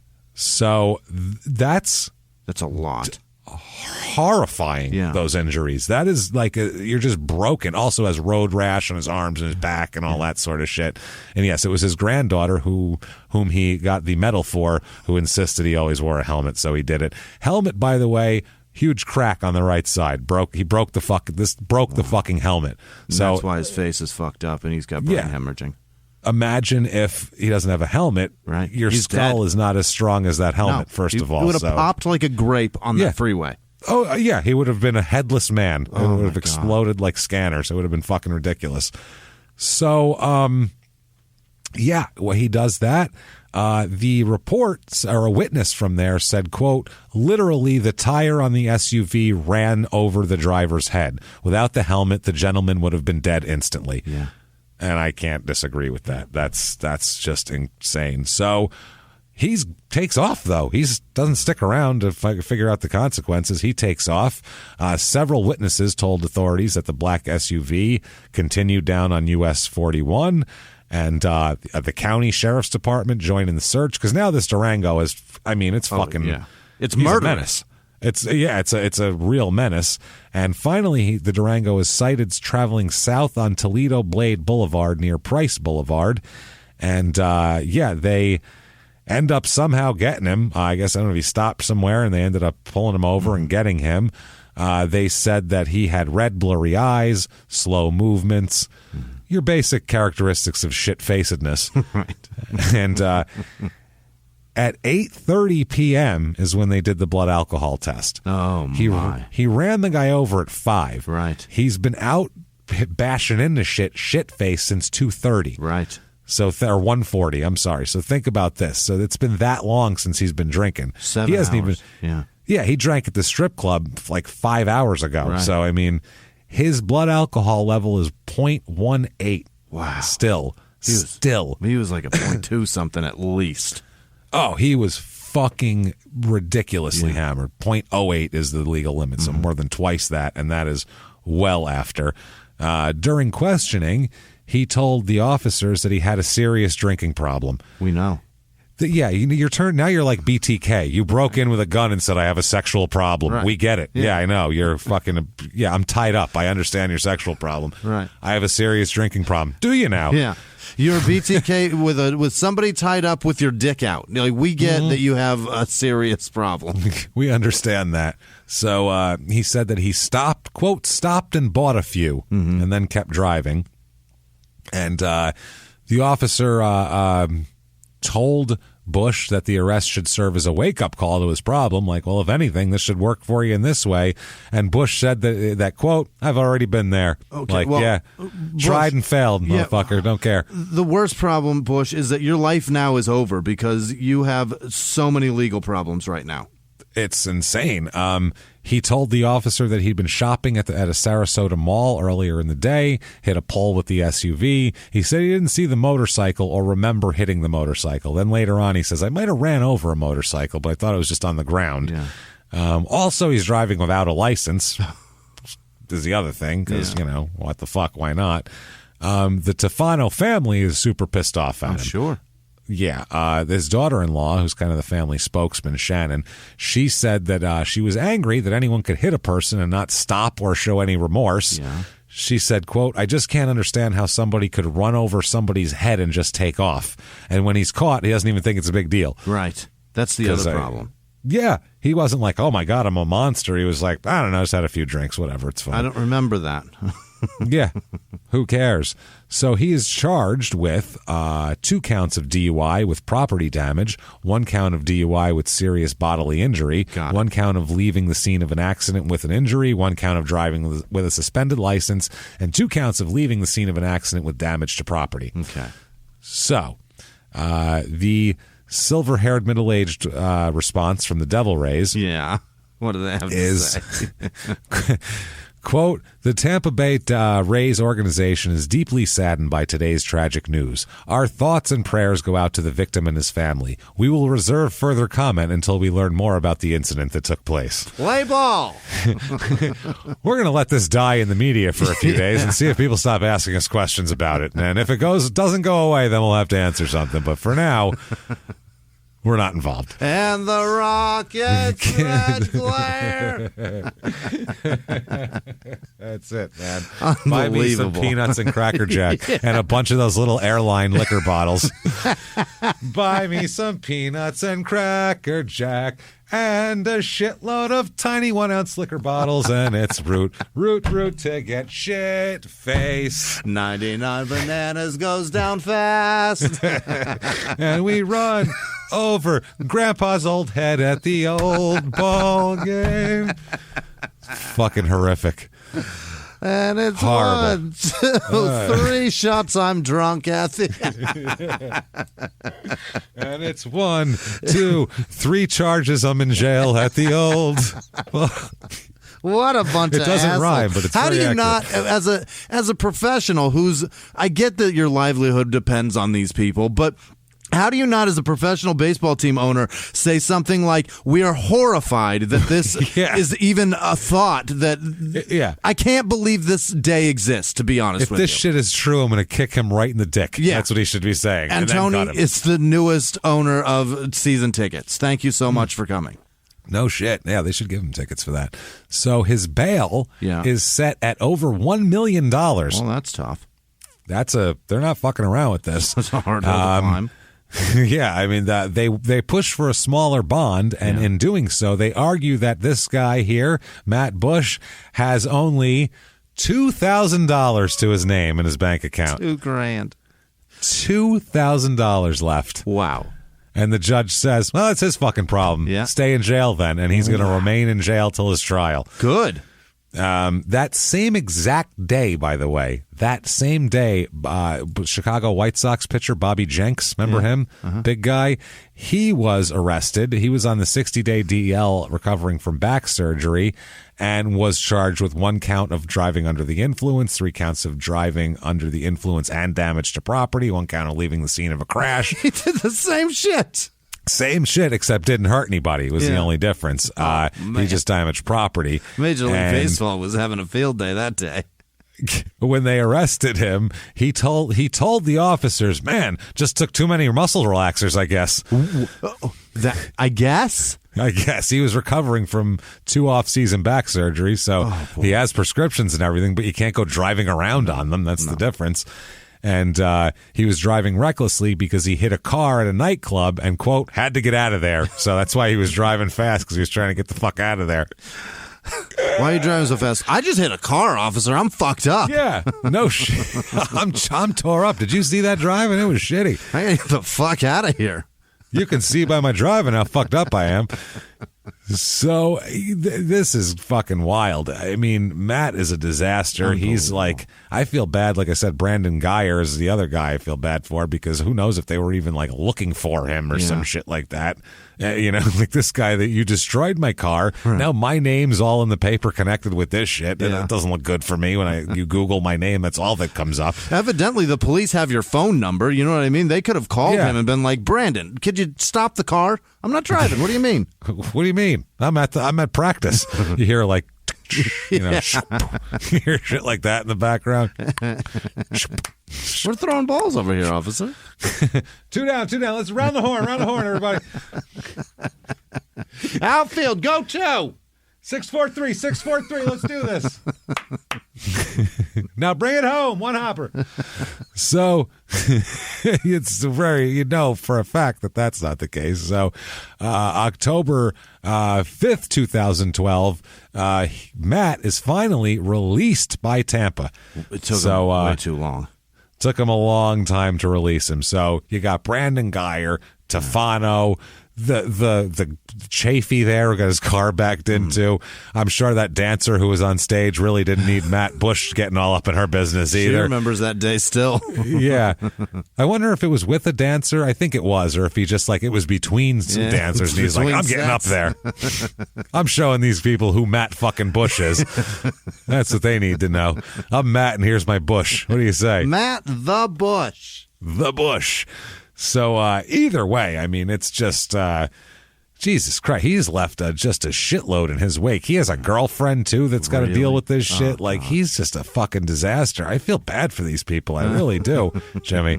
But not nearly as bad as I feel for Matt Bush, Executive Director of Business Development at Accelerated Enrollment Solutions in Billerica, Maine. Let's see here. Matt Bush, Vice President of Engineering and Innovation. At KPI Solutions in Murfreesboro, Tennessee. The fuck do they do? I don't know, but it sounds technical. Engineering sounds important. Matt Bush, Senior Associate at King & Spalding in New York. And he looks like a lawyer or something, this guy, by his picture. Dr. Matt Bush.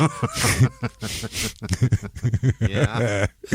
Up in Maine is a board-certified orthopedic surgeon who is fellowship trained in hand and upper extremity, a graduate of Dartmouth College. Wow. He received a doctorate from Columbia University. He completed his residency in orthopedics at the Hospital for Special Surgery in New York. He specializes in hand and upper extremity procedures, including surgery for fractures, tendon and nerve repairs, carpal tunnel surgery, surgery for arthritic conditions, and total shoulder joint replacement. He says, quote, "There is nothing more rewarding than playing a role in returning patients to their recreational activities, artistic endeavors, sports, and occupation." That's a guy that does Tommy John surgery. Yep, he does all this shit, and his brother is the same thing. His brother joined at the same time, the Bush brothers. So he's got a... We have our Bush brothers who get shit-faced in Peoria and get thrown out of fucking McDuffie's and bite bouncers. And then these two Bush brothers, on the other hand, join the experienced team of SMHC orthopedics and sports medicine providers. So... different people, let's just say. And then finally, I always feel the worst for these people, Matt Bush, real estate agent. This poor bastard in Michigan. He's got to sell that fucking shit too. He speaks German and English, so that's a plus. His specialties, though, I feel like he's casting a wide net. New, luxury, first, commercial, investment, so everything is what you're saying. And his real estate. Yeah, his passion to help home buyers find the perfect home for their family and helping to educate them through the process. So that's good shit there. He wants you to know that he's there for you. So give Matt Bush a try. No matter what the fuck you're buying, he can take care of it. He'll take care of it, and more than one person has probably Googled him and went, "Oh God, he's a monster. He ran over a man's head. I'm not doing that." So, and not that Matt Bush though. So in court, Matt, basically his attorneys are saying, you are fucked. Yeah. They have a very good case against you. You obviously did it. You have a history of this. This is an escalating thing that has led to this. You're in deep shit, and you're going to do a fuckload of prison time if they convict you of all this stuff. Right. You're going to go to jail for 20 years. You need to plea. Mm-hmm. We need to find a fucking thing. So they arrange a plea bargain, and he pleads no contest to one count of DUI with great bodily injury. Okay. So they get all that and still opens the door for down a to that giant lawsuit. That's the other thing. Yeah, huge lawsuit. December 15th, 2012 is the sentencing for this. He is told, you, sir, may fuck off 51 months in prison, actual prison time, and 7 years probation. Wow. As well. And on top of that, 10 years of no driving. 11 years of his life is fucked, man. Fucked. Yeah, he's pretty fucked. 51 months that's a 4 good years. amount of time. Yeah. That's 4 years, and he'll end up doing almost 4 years. Wow, is what he ends up doing. That's a little over 4. It's like 4 years and 3 months. I think that it would be 51 months, but he does almost 4. They ask his father, Daniel Bush, how he's taking the news, and he said, quote, he's taking it pretty good. He's not crying or sulking. He's preparing for it. Everybody in our family is backing him up. It's a bad situation, but you've got to make the best of it. Life goes on. The next day after his arrest, by the way, not after his conviction, but the day after his arrest for this, his mom suffered an aneurysm from... they think it might have been like some sort of stress-induced type of thing. Certainly caused by your fucking son. Yeah, so he ran over an old man's head and then gave his mom an aneurysm. So a bad weekend for this asshole. Wow. He just manifested his mom to have a head injury. What an asshole. Yeah, I'm hurting heads. Now, in prison, he spends most of the 3.5 years behind bars at the Hamilton Correctional Institute in Jasper, Florida, which is about 90 miles west of Jacksonville. Yikes. Yeesh, that is rough country. Yeah. He is in prison. He's got $600 in the bank when he goes in there. That's what's left. Going hard. Longtime girlfriend who's he's been going out with since forever. Stopped writing him letters. Stopped talking to him. Ouch. Left him. His agent drops him. Yeah. Of course, because for what? His parents couldn't afford to fly from California to Florida all the time to visit him, so they just call him. And that's it. Only one person requested to see him in all 4 years of jail. Who was one it? person. Somebody from ESPN? A cameraman filming a story about the dangers of alcohol. That's what it was. Yep. Somewhere there's some like high school class watching a movie, watching a video, their teacher's putting a video on, and it's fucking Matt Bush in jail going, don't fucking drink, and if you do, just stay home. Yeah. Just don't run over people's heads. It's just ruin your baseball career. You know what I mean? All right. Have a good one.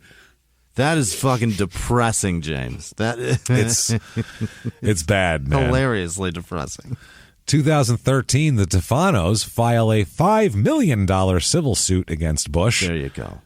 But they settle for, are you ready for this, Jimmy? $600? $200,000. Really? $200,000. It barely covered the medical bills. He wanted nothing more out of it, Tony Tefano. He didn't want to, he just said, I just want to have my medical bills covered. Okay.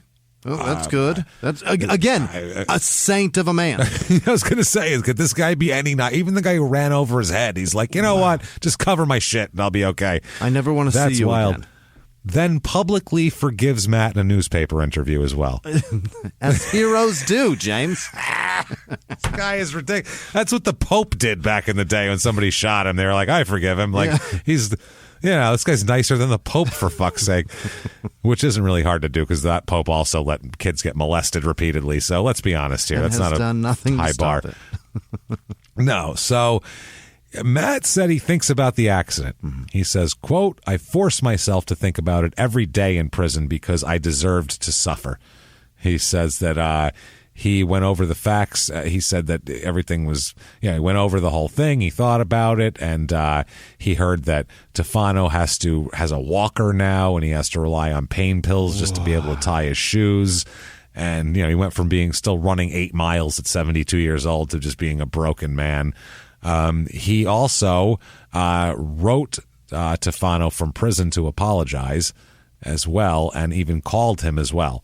Really? He called him. Tefano didn't want to speak with him, but he did say to tell him that he forgives him, and that's good enough, basically. Okay. So I don't want to talk to him. Just tell him I forgive him, and it's fine. I just don't want to really be buddies with the guy, which makes sense. I wouldn't. I can't. I can't get that. Tell him I said to go fuck himself. Yeah. How's that? Tell him. Tell him I'm Tony fucking Tefano, and he can suck my cock. How's that sound? Just read the script from True Detective, that Matthew McConaughey part where he says, "If I were you, I'd kill myself the first chance I got. Fuck you. Don't call me again." Don't call me. But Bush said, quote, that gave me a tiny bit of peace. Really? He also didn't touch a baseball for his first 2 years in prison. He avoided. No. The baseball's not the problem, man. No. But I mean, in prison, doesn't touch a baseball, doesn't look at any sort of sports stories, doesn't watch TV when sports is on, doesn't read the newspaper, avoids sports and any mention of it. Okay. For 2 years. He said that it felt good to be free from the game at some point a little bit because that's the, source of his greatest failure. Okay. So I didn't talk much, and then at some point, a few of the inmates asked him to play on the prison softball team. And he was like, all right, fuck it, I'll play softball. So he played right field, stuck him in right field. He played right field for the softball team. They played a visiting church group in his first game. Okay. And a line drive was hit off the right field wall, and this guy was trying to extend his double into a triple, and apparently Matt fucking gunned it from the goddamn wall to the third baseman and hit him on the fly with the thing and tagged the guy out. And everyone went, holy shit, what the fuck was that? Yeah. Oh, my God. Like you could play baseball or something. It's like someone gave you $3 million for this at some point. That's the difference between someone who's decent at baseball and a major prospect. Right. Like they can do shit like that. So a fellow inmate said, Lee Caranti, said, I've never seen anybody do something like that. Everybody figured out who he was real fast after that. Yeah. They're like, oh, shit, they were asking him, well, who the fuck are you, dude? And then he was like, I played ball. Did you play baseball or something? Yeah. So you must have played something at some point. About a month before he's sent to a halfway house, he actually gets his hands on a real baseball. He was out with a prison cleanup crew picking up trash off the side of a Jacksonville highway. Yikes. When he found a, kind of fucked up baseball lying off in the weeds on the side of the road. and he picked it up and he gripped it, and they knew who he was at that point. So the inmates started saying, hey, can you hit like that tree over there? Can you hit that road sign all the way over there? So he started firing off the ball at, hitting the fucking road sign across the street and hitting a tree over there. Prison dude, perfect. Yeah, he's like all excited. And the guys, I guess it was like everyone was laughing when he was hitting shit. They were all like laughing and clapping and shit. Like it was just a source of entertainment. If somebody, like him juggling, basically. That's what it was. So, he was like, shit, maybe I could do this. Maybe I can do that. And he said, quote, I started thinking that all these organizations would contact me. Like, oh, he's out, Matt Bush, the prospect? Oh, no. I saw him on the side of the road throwing baseballs into a tree, and I think he's ready for the bigs. He's hitting no Fucking U-turn ridiculous. signs on the fly. It's amazing. It's wild. Not even with his car this time either, with a baseball. So, he is sent to, he gets work release, basically, which is, like halfway house type of deal. He has 9 months in a halfway house to, reestablish himself into the real world. Sure. And he said that he had thrown a baseball every day during childhood and everything like that. And he said that's when he felt most relaxed, playing some catch, and he never got to do that now. So his father mailed 2 baseball gloves and 3 balls to Jacksonville for him. And he recruited a friend of his who was an inmate with him, another guy on work release, to play catch with him and to play catcher for him, basically. Will you catch and I'll pitch to you? But Travis couldn't catch curveballs or change-ups or, 90-plus mile-an-hour fastballs. So Right, because he's not fucking Pudge Rodriguez. He's a fucking jewel thief. And he's like, I don't play baseball. I just, I used to play catch with my dad or like a friend of mine. But after that, coke. I kind of, like I said, I got into selling meth and it was less baseball in my life, He said that this is a great line. His return throws often went over Bush's head and into a drainage pond. So even throw him back to him. He said that, quote, this is Bush, it was pretty obvious that this wasn't the straight path back to the major leagues. No? I would say not. Now, his first visitor at the halfway house is a baseball person, a former minor league manager named Roy Silver, Jimmy. Get the Roy fuck out of here. Silver. His fucking name is Silver. That is and amazing. He is very Silver. Bush had lived at Silver's baseball academy in Florida for a few months in 2010, and Silver had become a mentor in matters of, quote, religion and sobriety. Yeah. Those are some mentor and 2 things I don't want to mentor in, religion or sobriety. Leave me alone. So Roy is also the Texas Rangers player development assistant who helped Josh Hamilton deal with his own substance abuse problem. We know how that worked out. Silver forged a bond with Bush as well, and he had remained in touch with him. And Silver says, quote, I thought he was done. I thought he had run out of time and run out of chances, and probably baseball wasn't a good thing for him. Yeah. Fucking Silver. But then he drove to Jacksonville from Clearwater, and he found Bush working at his work release job, which is making $8.05 an hour. Yikes. At the Golden Corral restaurant. Oh, no. And I use that term loosely, restaurant. Oh, it's boy. That's the worst place ever. There is nothing golden about that corral. No, Yuck. I have described the tuna fish water. Remember the tuna fish lagoon? I've described that. This is disgusting. And once again, this isn't looking down my nose. I love a shitty buffet that's $7.95. I'll eat shit. Yeah, I'll eat it. Sweet tomatoes. I don't I'll eat hometown buffet. I don't give a fuck. Do you understand? I'm gross when it comes to shit like that. If there's a pile of it, whoa, gross. I can't eat that shit. No. That's the one place where I draw the line of cheapness. Like, nope, not eating there. It's very similar to the joke buffet in Vegas Vacation. I'll take a little of the yellow. Yeah. Give me some of the yellow, and they just slop it on your plate, except you slop it on your own plate. So he was there, and they started talking and, doing all that. This guy would give him a ride, apparently. And then they started throwing a baseball around a little bit and all that sort of thing. And finally, Bush asked permission from the owner of the restaurant if he could play catch in the parking lot because they ran out of, like, he wanted to throw like good long throws and hard throws and they didn't have any room. Okay. So he said, can we play catch in the parking lot like when I'm on my break? We have a giant parking lot and it's fucking always empty. Yeah. Well, he's only allowed to go to the Golden Corral and back. He can't go anywhere else. Yeah. So this is the only place he's allowed to play catch, Right. basically. Or that or the halfway house, and they only have a little area there. So he's like, fuck. So he asked them, and they gave him permission. The owner, Janet Murphy, said, quote, he was a nervous Nelly, very quiet, eager to please. Okay. We figured if he was really that good, he could avoid hitting any cars. So they let him do it in the parking lot. He said that he wanted to play baseball again, and Silver told him to slow down. Mm-hmm. He said, quote, that's not why I'm here. I'm not even ready to go there yet. What makes you think you can handle that lifestyle? And, of going to play baseball again. Right. And Bush said that, quote, it's just one good decision at a time. He said that he's been attending 12-step programs, doing all that shit. And he said, the problem is alcohol. Once I got started, I could never stop. There you go. So couldn't do it. Stopped doing it completely. Mm-hmm. So Silver said he wasn't real sure about it. He was like, this isn't going to work out. He said, quote, initially, it was like, it wasn't like I was all excited about him playing professionally again because who's to say he could handle it? Physically, not sure where he was at. It all kind of came together, seeing that his arm was in good shape and his mind was in good shape.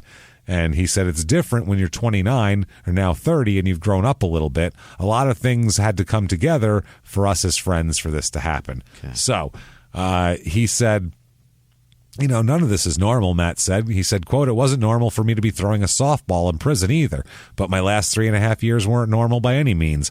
But throwing in the parking lot was fine. I got to play catch with a real baseball player and coach, mentor, and everything else. I thought it was a blast. I enjoyed every moment of it. So the Texas general manager, John Daniels, called it, quote, a highly unusual scouting process, to say the least. Sure. I would say playing catch in a Golden Corral parking lot in Jacksonville is a weird one. Jesus. So he would do his new routine, ride 3 miles from the halfway house to Golden Corral on a donated bicycle, work the morning shift in the Golden Corral bakery, eat at the Golden Corral buffet. Dear God. And then play catch with Silver. Yeesh. He eats Golden Corral every day. Oh, God, help him. I mean, there's so much there. At least you're getting a variety. You're not eating the same thing every that's something. Day. Yeah, that's true. I guess I'll have some tuna water today. Today I'm having rangoons. I'll have yellow today, I guess. He said he was throwing well. He rediscovered his curveball. Enough for Silver felt confident. He said, send over a couple of scouts to take a look at him. I think he's, get a radar gun over here. Let's see what he's got. His first 2 pitches hit 93 and 95. Wow. So when the scouts saw that, Silver said everything kind of changed after that. They started taking this seriously. And then the Rangers, quote, the Rangers dispatched a succession of scouts to the Golden Corral. That's what it said. You're not going to believe it, Coach. He's throwing 93 in an apron, so get him down here. It's wild, man. He's got a baker's hat on. It's just this big hat, and he's doing it. And then every time he throws it, if it hits 90, he says, I'm Matt fucking Bush! But I think it's good for him. The beef tips are running low. Then he's like, shit, hold on a minute, guys. Everybody, hold on. I got to go refill the tuna water. So... couple weeks before the release from his halfway house, the team flew 2 of its top executives, the senior director of player development and the senior director of pro scouting out there. They designated a yellow parking stopper to act as a pitching rubber, and then measured 60. He's doing this not even off a mound, too. That's the other thing, off flat fucking concrete. They measured 60 feet 6 inches. That's the distance to the plate. And he wore sweatpants and sneakers while he did this. He had his tracking device on because he's got his, his ankle bracelet. And they said, quote, his Golden Corral beeper flew out of his pants pocket when he kicked his leg up to throw. Daly, who's the player development guy, he said there's still that rare, unmistakable gift. Jesus, they're so Silver. They love it. They hear this, it like tunes in like radio waves, and they're like, oh, there's a kid throwing hard somewhere. I can sense it. John Daniels, the team's president and general manager, he said his response was, quote, Matt Bush. That Matt Bush? No way, not that guy, right? We're not going for drinks. They were like, that guy? He's still around? He's alive? That guy die or something? He said he remembered Bush's name from scouting reports before the 2004 draft. Yikes. And he said, quote, drinking problems even back then. Yeah. So they knew about it. San Diego, even though it happened in their own city, they couldn't fucking... They had to know, James.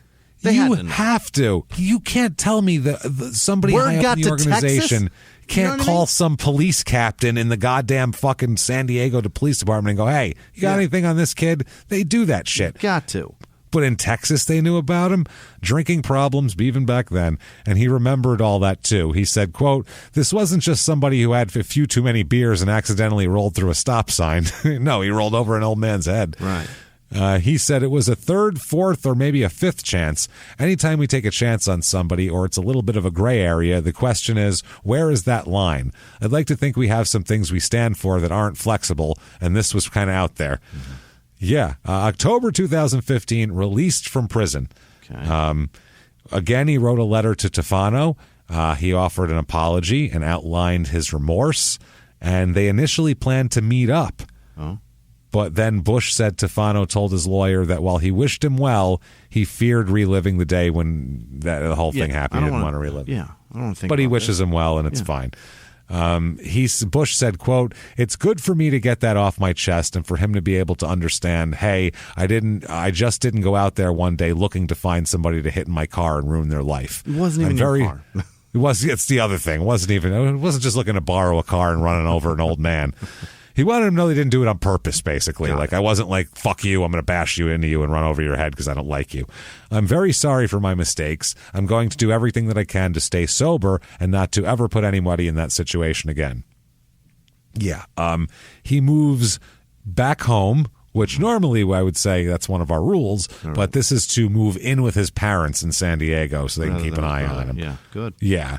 In December of that year, Daniels decided to fly Bush and his father to Texas for a tryout. Bush threw well, then interviewed with about 5 team executives. Mm-hmm. And basically what they did is they said, look, we're thinking about signing you. There's a long list of restrictions that we got to put on you. And they said that Bush interrupted him and said, quote, I need to make sure I'm safe and I'm being held accountable. He said that he wanted to be contractually restricted from drinking, driving, or living by himself. Oh. He's like, I want it to be, I have to do this shit because that's when I'll do it. I need a sponsor. Yeah, that's what it is. Yeah. He said he wanted a zero tolerance written into a policy, written into his contract that guaranteed if he broke it, he'd be released. And they said that they wanted him to report to spring training even earlier than normal to keep an eye on him. They believed he needed to attend 12-step meetings and complete community service as part of his contract. They also wanted his father to travel with him at the family's expense throughout the season and stay with Bush in the hotel rooms. What ends up happening, though, is he ends up staying with Silver on the road and with his dad at home. That's how he does it. Silver shares a room with him. Daniel says, in the back of your mind with these issues, there's always that thought that something could happen, and that's not a comfortable feeling. I guess not. They said that one thing that was good, he said that he admits he's an alcoholic. He's been sober since 2012, and he's doing well so far. Silver says, quote, there are no guarantees.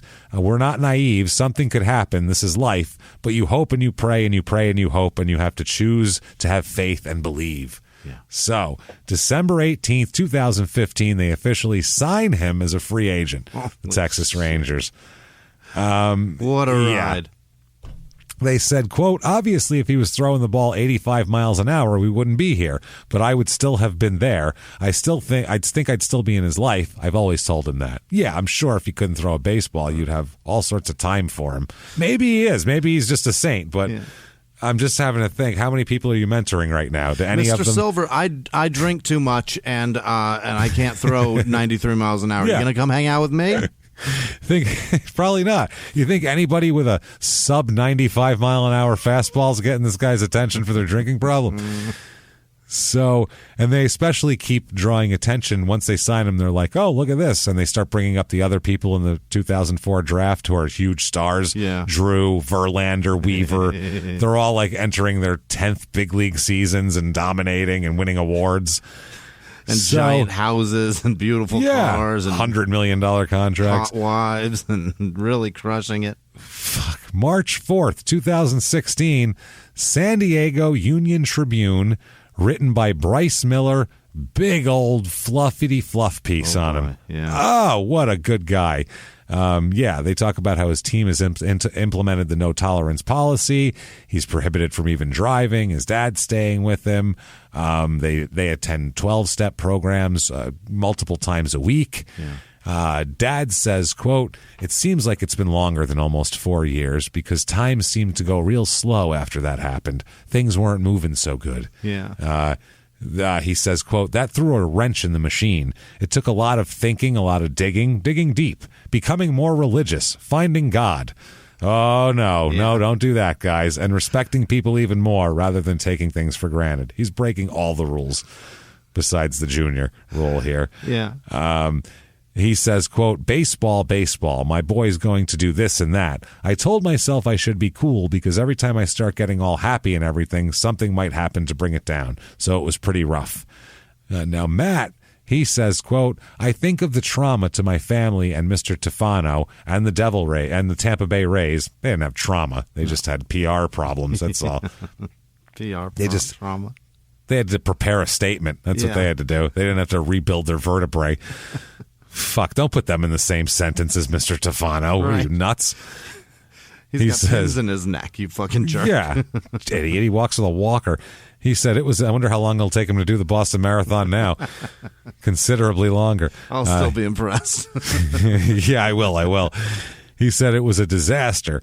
He says, he's, quote, if they said, do you think you can actually make the big leagues? And he said, if it wasn't realistic in my mind, I wouldn't be out here. He says, I think he can do it. He says, quote, when things start to get a little scrambled in my mind, I have plenty of people I can reach out to, that I can talk to. Life is always much better here than there, meaning prison. Mm-hmm. So, yeah, I would say. He said, I don't want to be the guy that always screwed everything up and always threw everything away. You're that guy no matter what you do after that. He even says that his longtime girlfriends decided to give him another chance. Oh, she's coming back around. Oh, isn't that nice? Gee, thanks. You know what? Fuck you now. Yeah. How about that? No. Now you want another chance? No. Now you'll give me another. At my worst. Yeah, which she should have, but then don't come back to him when he signs a contract. Choice. Yeah, that's ridiculous. So, spring of 2016, I guess there's articles there, and this is kind of how stressful it is for his dad. His dad's watching, and he says, is that Matt? And he's pointing to him, and someone says no, and he says, nope, not him. What about this guy? No, that's not him. He goes, why can't I find him? And Danny is also under contract, the father, to keep an eye on his son. So he's got to know where he is. Yeah. He can't find him on the field. And he lives with him. He monitors his curfew, takes him to 12-step meetings. They said those are just, some of the conditions here. And so he eventually finds him, and then he's like, okay, there he is. That's fine. No problem. All right. But he gets worried. He says, oh, quote, oh, there's Matty. Okay. He's out there. Okay. He's right where he needs to be. That's good. So that's the stress of like, I lost him. I can't physically, like you have a 4-year-old at the mall. You know what I mean? Like, where'd it go? Oh God, I can't find him. You know that 30. feeling? Yeah, he's 30.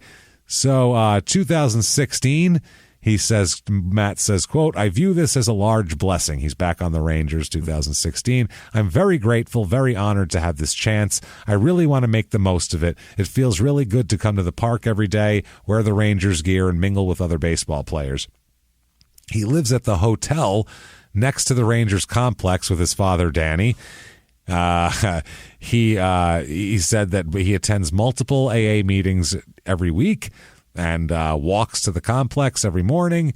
He says, little things. It doesn't take much to make me happy. Every day I walk back to the hotel, that makes me happy. I feel free. I love the view and the setting, the baseball field, the whole atmosphere. He's just jacked. 2016 Rangers, by the way, are 95-67, first in the AL West. Yeah. They do get swept in the playoffs by the Blue Jays, but still, they didn't really need him around. A team that cut him. Yeah, exactly. But in May of 2016, he is finally called up to the majors for the first time. Stop it. Called up to the majors 12 years after being drafted. Wow. 12 years and a host of problems. This is wild. I mean, that's crazy. He says that he actually felt like a pitcher today, is what the Rangers manager said. He said in the past he was just trying to throw the ball as hard as he could. Today he actually felt like a pitcher. He was trying to use his cutter. It was really good to see. He was really excited coming out of it. To throw the ball well, throw strikes, stuff like that is a real positive force. And yeah, he says that he's been a good guy for him. He said he shares his experiences with the younger pitchers every day, the ups and downs, and, don't fuck up and, treasure this fucking chance you have because it takes a long time and all that sort of shit. They said he does all sorts of public appearances, and they said he's particularly popular in those with people coming up to him with similar backgrounds that see him as a role model. Okay. So that's a big deal. And he says it's very good to be a role model in the aspect that you can show that you can get back on your feet and still accomplish goals and dreams in your life. And he says he wants to, he'd like to talk to teenagers so they can learn from my mistakes before they do the same thing. Just don't hit them with each other. Yeah, that's the thing. Keep them away from, not if they play lacrosse. He said, I've had plenty of obstacles to overcome in my life. Self-placed obstacles, sure, Matt. Yeah. Let's relax. You had 0 obstacles to overcome. Not a one. Not one obstacle, not one hardship. Your life was a fucking yellow brick road, and then all of a sudden, the trees started throwing apples at you, and then it turned into a problem. But and you were the trees. You were the one that picked the apple that started it. Right. That's the problem, So that's the issue, Tin Man. He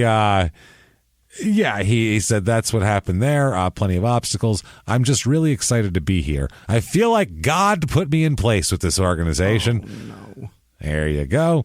And with all the help and them treating me like family from day one, I've just been trying to follow through with the commitment the Rangers have given me. And he does say that he is very happy that he's been forgiven by Tefano. Silver says, quote, that was a blessing from Tony. Part of Bush moving forward was that gentleman who was most affected by this gave Matt his blessing, and that was important to me. Forgiveness is a great thing, and it's appreciated, but it's not forgotten. So that's nice. Shannon Moore, the family Stefano's daughter-in-law, she says that she understands how Bush can be seen as a success story. From prison to the big leagues is a big deal and all that. She said, yeah, great story, redemption, blah, blah, blah. She said, quote, but when you know the victim, it's different. Yeah. Yeah, not exactly that. They were like, aren't you excited for him? And she's like, slow down. Right. I watched my dad have to recover from this in his fucking 70s. Yeah, ran over my father-in-law's head, and now he lives with us. So, no, I'm not real thrilled with him. Tefano, at this point, is taking 26 pills a day. Good in 2016. Man. Some are to stop the knocking around his head, he said, and the ringing in his ears, because his head got run over by an SUV. Some are for pain in his feet and the result of nerve damage. He said that his chest always tingles where he had a tube inserted to clear his lungs out when it was collapsed. Yeah. He said it's the sensation similar to when your hand falls asleep, but in your chest. He has it all the time. Asked how Tefano's doing these days, the reporter said, how you doing these days? He said, quote, not wonderful. Yeah. Jesus Christ. Every day is a little bit worse than yesterday. Yeah, fuck. He said his son, Tony Jr., said he stops by his house, he'll come see him, and his father will sleep through the entire visit. He said he's on so much medication it makes him drowsy. He doesn't, quote, he doesn't act or look like he did before the accident. It's really sad to see. He used to be in great shape. Now he's over 200 pounds as well because he can't exercise. And he said, quote, the way I look at it is I'm deformed. I was crushed. That's what he said. That poor guy. That poor fucking son of a bitch. It's horrible, man. Matt, on the other hand, said sometimes people are mean to him as well. He's got problems too, to overcome. Matt. You know what? Let's let Matt tell us all. Okay. Let's let him with, what do you say, Jimmie? Little in their own words? Terrific. Let's do it. Let's go in their own words. Quote, I hear nasty things, people talking about prison and my drinking, just stupid stuff. Obviously, people are trying to get under your skin any way they can. Some of the people want to go to the game just to give people a hard time. They'll drink beer and then yell things at me. I understand it, but I try not to be too judgmental. I try to focus on what I have to do and try not to pay attention to the hecklers. When it gets bad, I think of Jackie Robinson. gosh, look what he had to endure and go through. And he didn't do anything wrong. It was just because of the color of his skin. Jackie Robinson didn't run over an old man's head. You know, when they start hollering at me, calling me a drunk and a vehicular manslaughterer, I like to remember. Fucking mind. Jesus was on a cross. They beat him. No, it's more like think of Barry Bonds being yelled at and chanted Balco at for steroids. That's what you think of. That's the one you think. I think of Barry Bonds and his inspiration. Not, I think he said, "Gosh, look at what he had to go through." Gosh, Jackie, so in the rough. Shug compared himself to Martin Luther King. Yeah. And then this guy compared himself to Jackie Robinson. Like, fuck off, Matt. Jesus Christ. So Jackie Robinson was a hell of a ball player too, sir. He's great. Fuck. So you are piss poor. Piss poor. Matt pitches in 58 games this year for the Texas Rangers. 58 games. He is 61.2 innings. He's a 7-2 record with a 2.48 ERA. Not bad. Pretty fucking good. More than not bad. That's goddamn good. 61 strikeouts. How many walks here? 61 strikeouts, 14 walks. That's Can you imagine control. if he never drank? This dumb fuck. Yeah, that's what I'm saying. He'd be great. Tefano says he's a baseball fan, too. Yeah. He says he watches games on the MLB network all the time. Wow.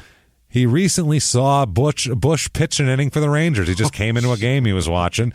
He said he had no reaction. He just, he said he figured he would get another chance because he was a good athlete. He said, quote, his life went on. It was a blessing that he was in prison. He was fortunate the right people got a hold of him. I wish him well, but I don't want to meet him. There you go. This Stefano, man, what a nice guy. Just a hero. Yeah, he said, quote, how ironic is it that his life was turned around, which is good, but now my life was turned into something bad. Yikes. When Bush was in jail, he had a chance to think about his life and reflect on his choices. If only I got another chance. I didn't get those choices. Oh, my God, poor guy. He's right. Both lives went and took a U-turn right there. They asked him if he was angry. And how does the guy behind the wheel's life get better, James? That's what I mean. It's doing great. They asked if he was angry. He said, quote, no, not really. I look at it, if I'm angry, if I'm bitter, it's only going to affect me. I can't do anything about it. This is the way I am. This is the way it is. He bought another motorcycle, he said, a 2006 Harley Road King. Nice but he doesn't ride it much because he seldom leaves the house now, he said. He said, quote, I'm kind of a recluse. And his family thought maybe he was suicidal, and he laughed at that and was like, no, I have grandkids that I like playing with. I'm not going to kill myself. I'm just fucking lonely. Like he's like, it sucks. It doesn't mean I'm going to kill myself. It just sucks, So Matt, during this year, hits 100 miles an hour on the radar gun. Wow. Somehow this is just giving him strength. I don't know. He says he's not even allowed to go into a bar to get a soda, by the way. Good. He's not even allowed to do that shit. He says that he doesn't feel any pressure on the mound. He says his pressures are all off the field. Mm-hmm. He said, I've always had the talent and I've always loved this game, but I had demons that have held me back. They kept me down. Now I've got another chance and I'm making the most of it. I'm not the same person I was. I don't ever want to be that person again. I'm sober. I like myself. Really, it's the happiest I've ever been in my life. So 2017, Rangers are 78-84. Matt pitches in 57 games, 52.1 innings. He's 3-4 with a 3.78 ERA. Not bad. 58 strikeouts, 19 walks. Yeah. As a reliever, your ERA isn't as important as your hits to innings pitched, and he has 57 hits to 52 innings pitched, which isn't as good as last year. It's not that great, but it's okay. $544,920 he makes. He's doing that great. year. Yeah, it's great money. 2018 Rangers 67-95, fifth in the AL West. Yuck. Not good. He pitches in 21 games. Has a 4.70 ERA because he gets hurt. Yeah. He has a partial tear of the ulnar collateral ligament that will keep him out for the first, all the way until basically till the second half of next season. Fuck. He's out that whole time. He says, quote, I don't have social media, but I'd like my fans to know that my surgery was successful. I'm doing well and looking forward to being back next season at full go. He made $555,950 that year. November 2018, he wants to go to arbitration because he gets paid like the minimum, and he should get paid like $1.3 million or something. So that's a lot of money to fight over. I'd fight for another $800,000. Yeah. But he just misses the cutoff. Apparently, the cutoff for eligibility is 2 years, 134 days of major league service. And he just missed that. So he's fucked. Yeah. But the Rangers like him so much, they do him a favor and grant him free agency on November 30th and then re-sign him on December 17th. Really? So they give him the money he wants. They couldn't do it through arbitration, so they just give it to him. They ridiculous. cut him to re-sign him just because they want him to be happy. Why is his life so easy? Imagine being talented as a child. That's all this is from being good when you're 16. So, December 16th, he's, what was that? Yeah, he signed by Texas there, and that's when he's out for the season, but then he's signed again in November 2019. 2020 didn't happen, as we know, really. Right. So, 2021... he makes the Rangers out of spring training, I guess, for the first time. Yeah. The manager informed him that he made the roster opening day. Even after the surgery, even after all this, he makes the opening day roster. He says, quote, "It's just kind of hit me really quickly. I was just like, wow, my wife is going to be so happy and my family's going to be so happy. Everyone that's been along with me for this journey, it's not just myself. I'm just so thankful, and it's only a start, you know. This is spring training and we have a lot of work ahead of us. I can remember from my past experience on closing and some of the things I did really well and some of the things I needed to improve about. Just taking the past and molding it and learning the mental part of it and understanding situations mentally and on the mental side." So 2021, currently, he has a 9 ERA. He's only pitched in 3 innings so far. I don't know if this is up to current date or not exactly because it's from Baseball Reference. So they usually do it kind of at the end. And but he's up in the majors so far. He's thrown 140 innings in the majors in his life. Yeah. He said, quote, "I've always had the talent, the drive, the desire. I love this game. I have never quit mentally, and I feel like I have so much to offer. When you make people proud, especially family and friends, I really enjoy it. I really thrive off of it, and I love the game of baseball. I want to stay as long as I possibly can." Yeah. And can't get enough of Matt Bush? Oh, well, man. You can go, the 27th. What is that? Tuesday night. You can go see him at home play against the D-backs at 7:05. It's, quote, Texas 2 night, whatever the fuck that is. And then the next night, still, Diamondbacks, it is Nolan Ryan beef dollar hot dog night. So, okay, got it, yeah. They have the Nolan Ryan dogs hot are dogs. Named by Nolan about... He makes them. Yeah. Nolan he does? Ryan he makes steak and shit. Yeah, Nolan Ryan steaks. They're in the grocery store in Arizona. Brilliant. They even have them there. And if you can't get enough of them there, you can buy an official Matt Bush signed baseball here. This is one like all official on eBay for $80. And ships, that's too much. Or you can find, and this is particularly great, a 2005 Bowman Heritage baseball card. It's the, quote, Signs of Greatness series.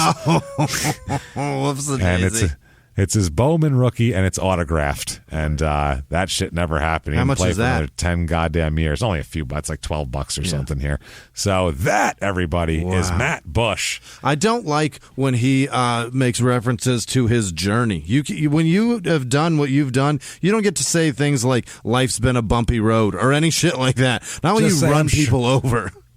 I'm sure lucky to be here. Yeah. That's all he should be saying all the time. I'm just lucky. I'm just lucky. I'm Never just lucky. say journey or road or path. Any None of of that shit. None of that shit. Boulevard is out. Keep 'em Anything. Anything. Just I keep driving myself forward. Nope. No, you don't. You don't get to say That's that. not going to work. Can't happen. I'm sorry. Nothing left in the tank? No, you can't say that. Sometimes in life, you just got to make a big U-turn and come up with a better plan, you know? Nope. Sorry, Matt. You're out. Anyway, that is Matt Bush, and that's one of the craziest stories we've ever done, right? The whole thing of the unlikeliness. I can't believe he's back in the majors. I can't believe he made it. Yeah, it's like Ron LaFleur level unlikeliness of the whole story. Like, it's wild. It's like Ron LaFleur meets fucking Josh Hamilton. That's what we have here. I totally expected him to die in a car accident. Right, yeah, that's flip and roll over or something, or just nowadays I think he's working at a warehouse in Des Moines or some shit, but there he is listening to this show and being served by him at the Golden Corral. Yeah, goddamn sons of bitch bastards, as he Googles himself. So if you do like the show, you can tell the whole world about it. Get on Apple Podcasts. Give us 5 stars on that purple icon. It does help just drive us up the charts, and it helps a lot. So do that. Help your boys out here. Also, head over to shutupandgivememurder.com for everything small town murder and crime and sports related. You can get merchandise, and we have lots of it on there. All sorts of new stuff all the time. Lots of merchandise. You can get tickets to live shows, which we really hope are going to still fucking happen. James, I'm so fucking scared it's not going to happen. I know. As so a watching, scared. I'm like, we fucking delayed it till then, and we thought, I think it'll be fine by then, and now we're going to fucking not have them again, and I'm going to lose my We're so goddamn proactive. mind. We pushed them so far. We did. We were like, this will be good. We'll really give a good buffer so we don't have to fucking reschedule them again. Unbelievable. Oh, my God. Unfucking believable. Yeah, it's wild, and we really hope we end up having those shows. But I mean, who knows? We're not in control of the whole world here, so we can't control people and diseases and all this Florida stuff and places to fucking I can't force. Get on board. I can't force anybody to do anything, so all we can do is sit back and hope and wait. So here we are doing that. Get your tickets to live shows. And in addition to that, follow us on social media, please. Yeah. We are at Crime and Sports on Twitter and Facebook, at Small Town Murder on Instagram, as well as Patreon is where you want to be. I'll tell you right now, patreon.com/Crime and Sports is where you find the amazing stuff. This week, no exception, the episodes we just uploaded they're fucking hilarious. I'll be honest with you. They're hilarious. They really are. First of all, for Crime and Sports, we did avoidable off-field injuries, which are hilarious. I'm sorry, someone who has millions of dollars and lots to lose, and they're like, fuck it, I'm not going to be careful with my body that makes me all my whole living at all. That's kind of funny, even when it's sad. It's pretty good. So, it's wild. People getting bit by coyotes and shit. It's just weird. Check that out. Then for Small Town Murders bonus episode, which you'll also have access to, as you have access to everything under the sun, we have all sorts of weird Florida murders. That's what we have. It's Florida, just strange Florida stuff over time, and there is really some weird people who look up to shit. Steve Irwin, you guys.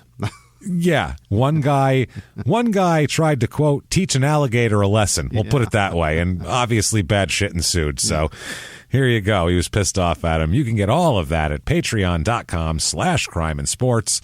And in addition to that, you'll also be a producer, which means you, my friend, get a shout out. And Jimmie will mispronounce your name horribly while trying his best to make a really good run at it. Working my balls off at it. He's going to do it, and you can do that here. And as a matter of fact, if you want to just get the shout out and be a producer and have great karma and our undying affection, you can do that over at PayPal as well using our email address, crimeinsports@gmail.com. Yes. That said, I think it's time because what the fuck? It's been a long week. We had a crazy show. I want to hear the names of the greatest goddamn people in the world who would never knock me off my motorcycle and then run over my head.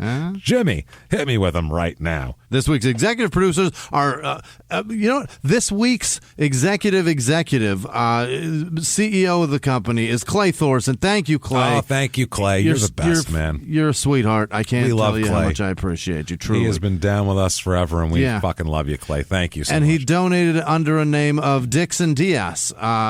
Are you proud of yourself, Clay? That's not bad.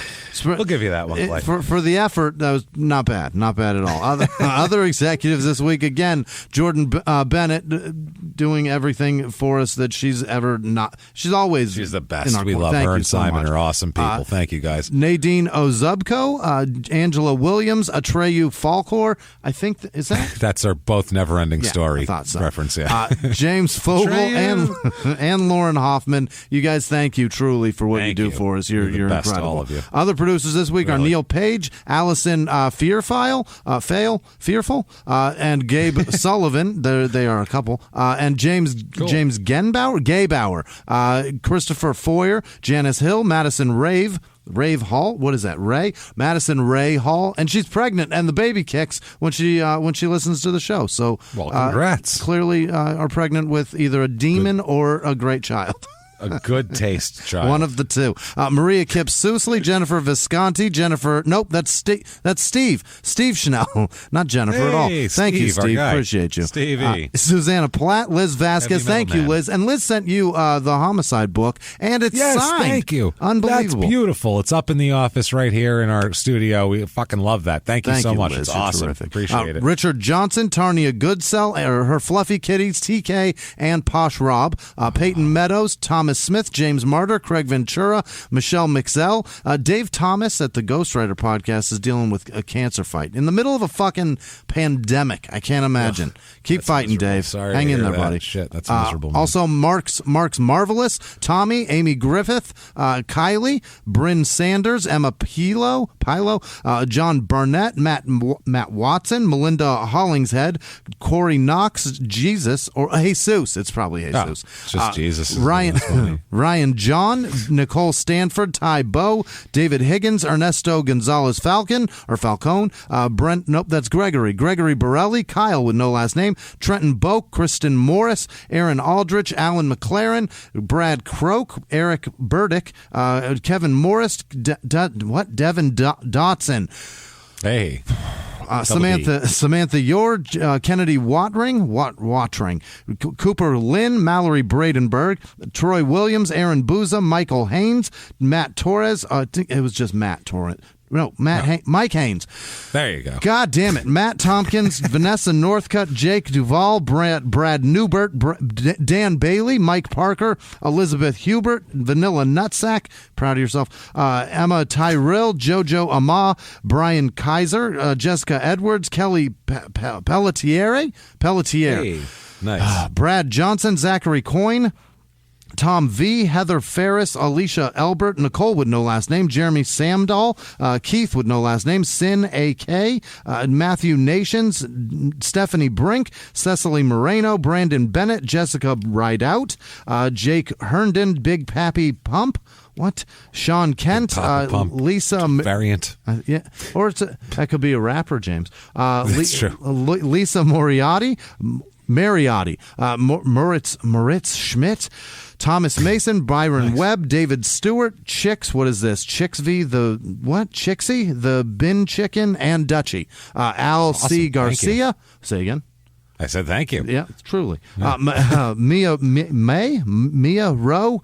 I'm not sure. Bridget Karen, Nicholas Warnecki, Marin Herkim. These are all tough, James. Pete Sanok, Michael Black, Shane Shalik, Joe Downing, Susan Ellis, Mills, that's Mills, Lisa Eaton, Jude Doyle, Tyler Taylor, Bloudel. We could have a lot of Johnsons and like Taylors and Tuckers and like Thomases donating. That'd be much easier on Jimmy. Andre Sandoval, Derek Caldwell, Sean Newton, Taylor White, Kat Lamadori, Peter Hudisek, Katie DeJarnes. What is happening? You're a mess. Aaron Vaughn, Michael Schmidt. Nope, that's Smith. Byron Allen, Casey, Schmidt, Smith. It doesn't matter what the name You'll is. still mess it up. Yeah. It's fine. Kaysen Merrill, Brandon Wickham, Dustin Barton, Izzy Day, Gabby O'Neill, Ronnie Bailey, Cameron Star 4, Claudia DaCosta, Lisa Osborne, Anthony McKenzie, Mighty Dad, Andrew with no last name, Daniel Malik, Jenny Harvey, Jacob Callagher, oh boy, Brian Call, Priyaniki, what? Priyanka Kornapillalacker. Chelsea Guest, Gerstenhofer, Krista like D'Antonono. What? D'Antono. D'Antonio? No, there's no I. D'Antono. Anteno. Antono. Natalie Legrand, Cynthia Donson, Nicholas Thomas, Brooke Dickey, Melissa Newmeyer, Rena Hampton, Matt Leo, Amy Stottlemyre, Hillary, no last name, Randy Combs, Josh Cable, Liz Stahlaheber, Oh, boy. Caleb, Grace, Alice, Elizabeth, Colleran, Stephen Cook, Elizabeth has cholera? No. Jenna Black, then Martin Tanya Ortiz, Britt Vogel, Sophie, that's Sophie Rodriguez, Brian Murphy Kern, Will Blaine, Kim Hensley, Dan Hanrahan, Benjamin Wrestler, Dave Short, Chris Collins, Mika with no last name, Andre Archuleta, Sakubi Like It Hot, Jacob Miranda, Kate Westerhout, Valerie Grenier, Casey Ostrander, Karen with no last name, Eddie Pinhead, Matt Mate, Sir Maze, what? Never gonna happen. Taylor Nelson, Jordan with no last name, Debbie Schmidt, Zoe Erickson, Mr. Slim, Todd Clement, Darren Foreman, Jim Gaybauer, Leslie Leatherwood, Rachel Peebles, Melissa Plath, Natalie Weiss, Christy Pauley, Miranda Mers, Chris McFall, Amanda Grimes, Amanda Lord, Sam Borston, Liddy with no last name, James Sweeten, Abraham Nebjen, Stephanie Matlock, Jeff Keene, Stephen Will Hoyt, boy oh boy, Jennifer Jasper, Courtney with no last name, Melissa Lundell, Tracy Puracini, Shay, nope. Tyre Bjorn Bracken Hugen, Brandon Hamlin, Ryan Frost, John Schiffer, Matthew Sweeney, Alana, Pete Luani, Chad Walden, Tara with no last name, Katie DeMario, Lisa Andrews, Jordan with no last name, Jason Cole, and Chris Smith, and obviously all of our patrons. You guys are terrific, and we can't thank you enough. Thank you. Thank you so much, everybody. Honestly, you're the best, and we hope you love the Patreon material because we have a lot of fun doing it, and we really put our hearts into that. We feel like for any dime that you give us, we really want to give you like 20 times the value. So that's what we're working on here. We're trying. Yeah. You deserve it. Thank you for everything you do, for having faith in us enough that we'll produce cool stuff that's worth paying for. So thank you so much for doing that. And what if people wanted to think you were a cool something worth paying for? How could they get a hold of you? I'm around. I don't know that anybody's going to do that, but if you would like to, I'm on the internet at Whisman Sucks. Where can they find you to do the exact same things? Hey, you can find me at Jimmie P is Funny, or just Google the show and you'll find us on there. We're on there. If you Google hosts of small town murder, crime, and sports, we'll come up. We guarantee see my it. face. I'm sorry. Yeah, no one else does it but us. So it'll be just us. Yeah. So do that. Keep coming back. Hope you enjoyed one of the craziest fucking stories we've ever done, because I did. That was a lot of fun. Sorry to Tony T there. I hope he's doing better. I hope he's still alive. That was 5 years ago last I heard from him. He'd be 81 right now. So fingers crossed that he's doing better. And I don't know, live from the Crime and Sports Studios, we will see you next week. Bye.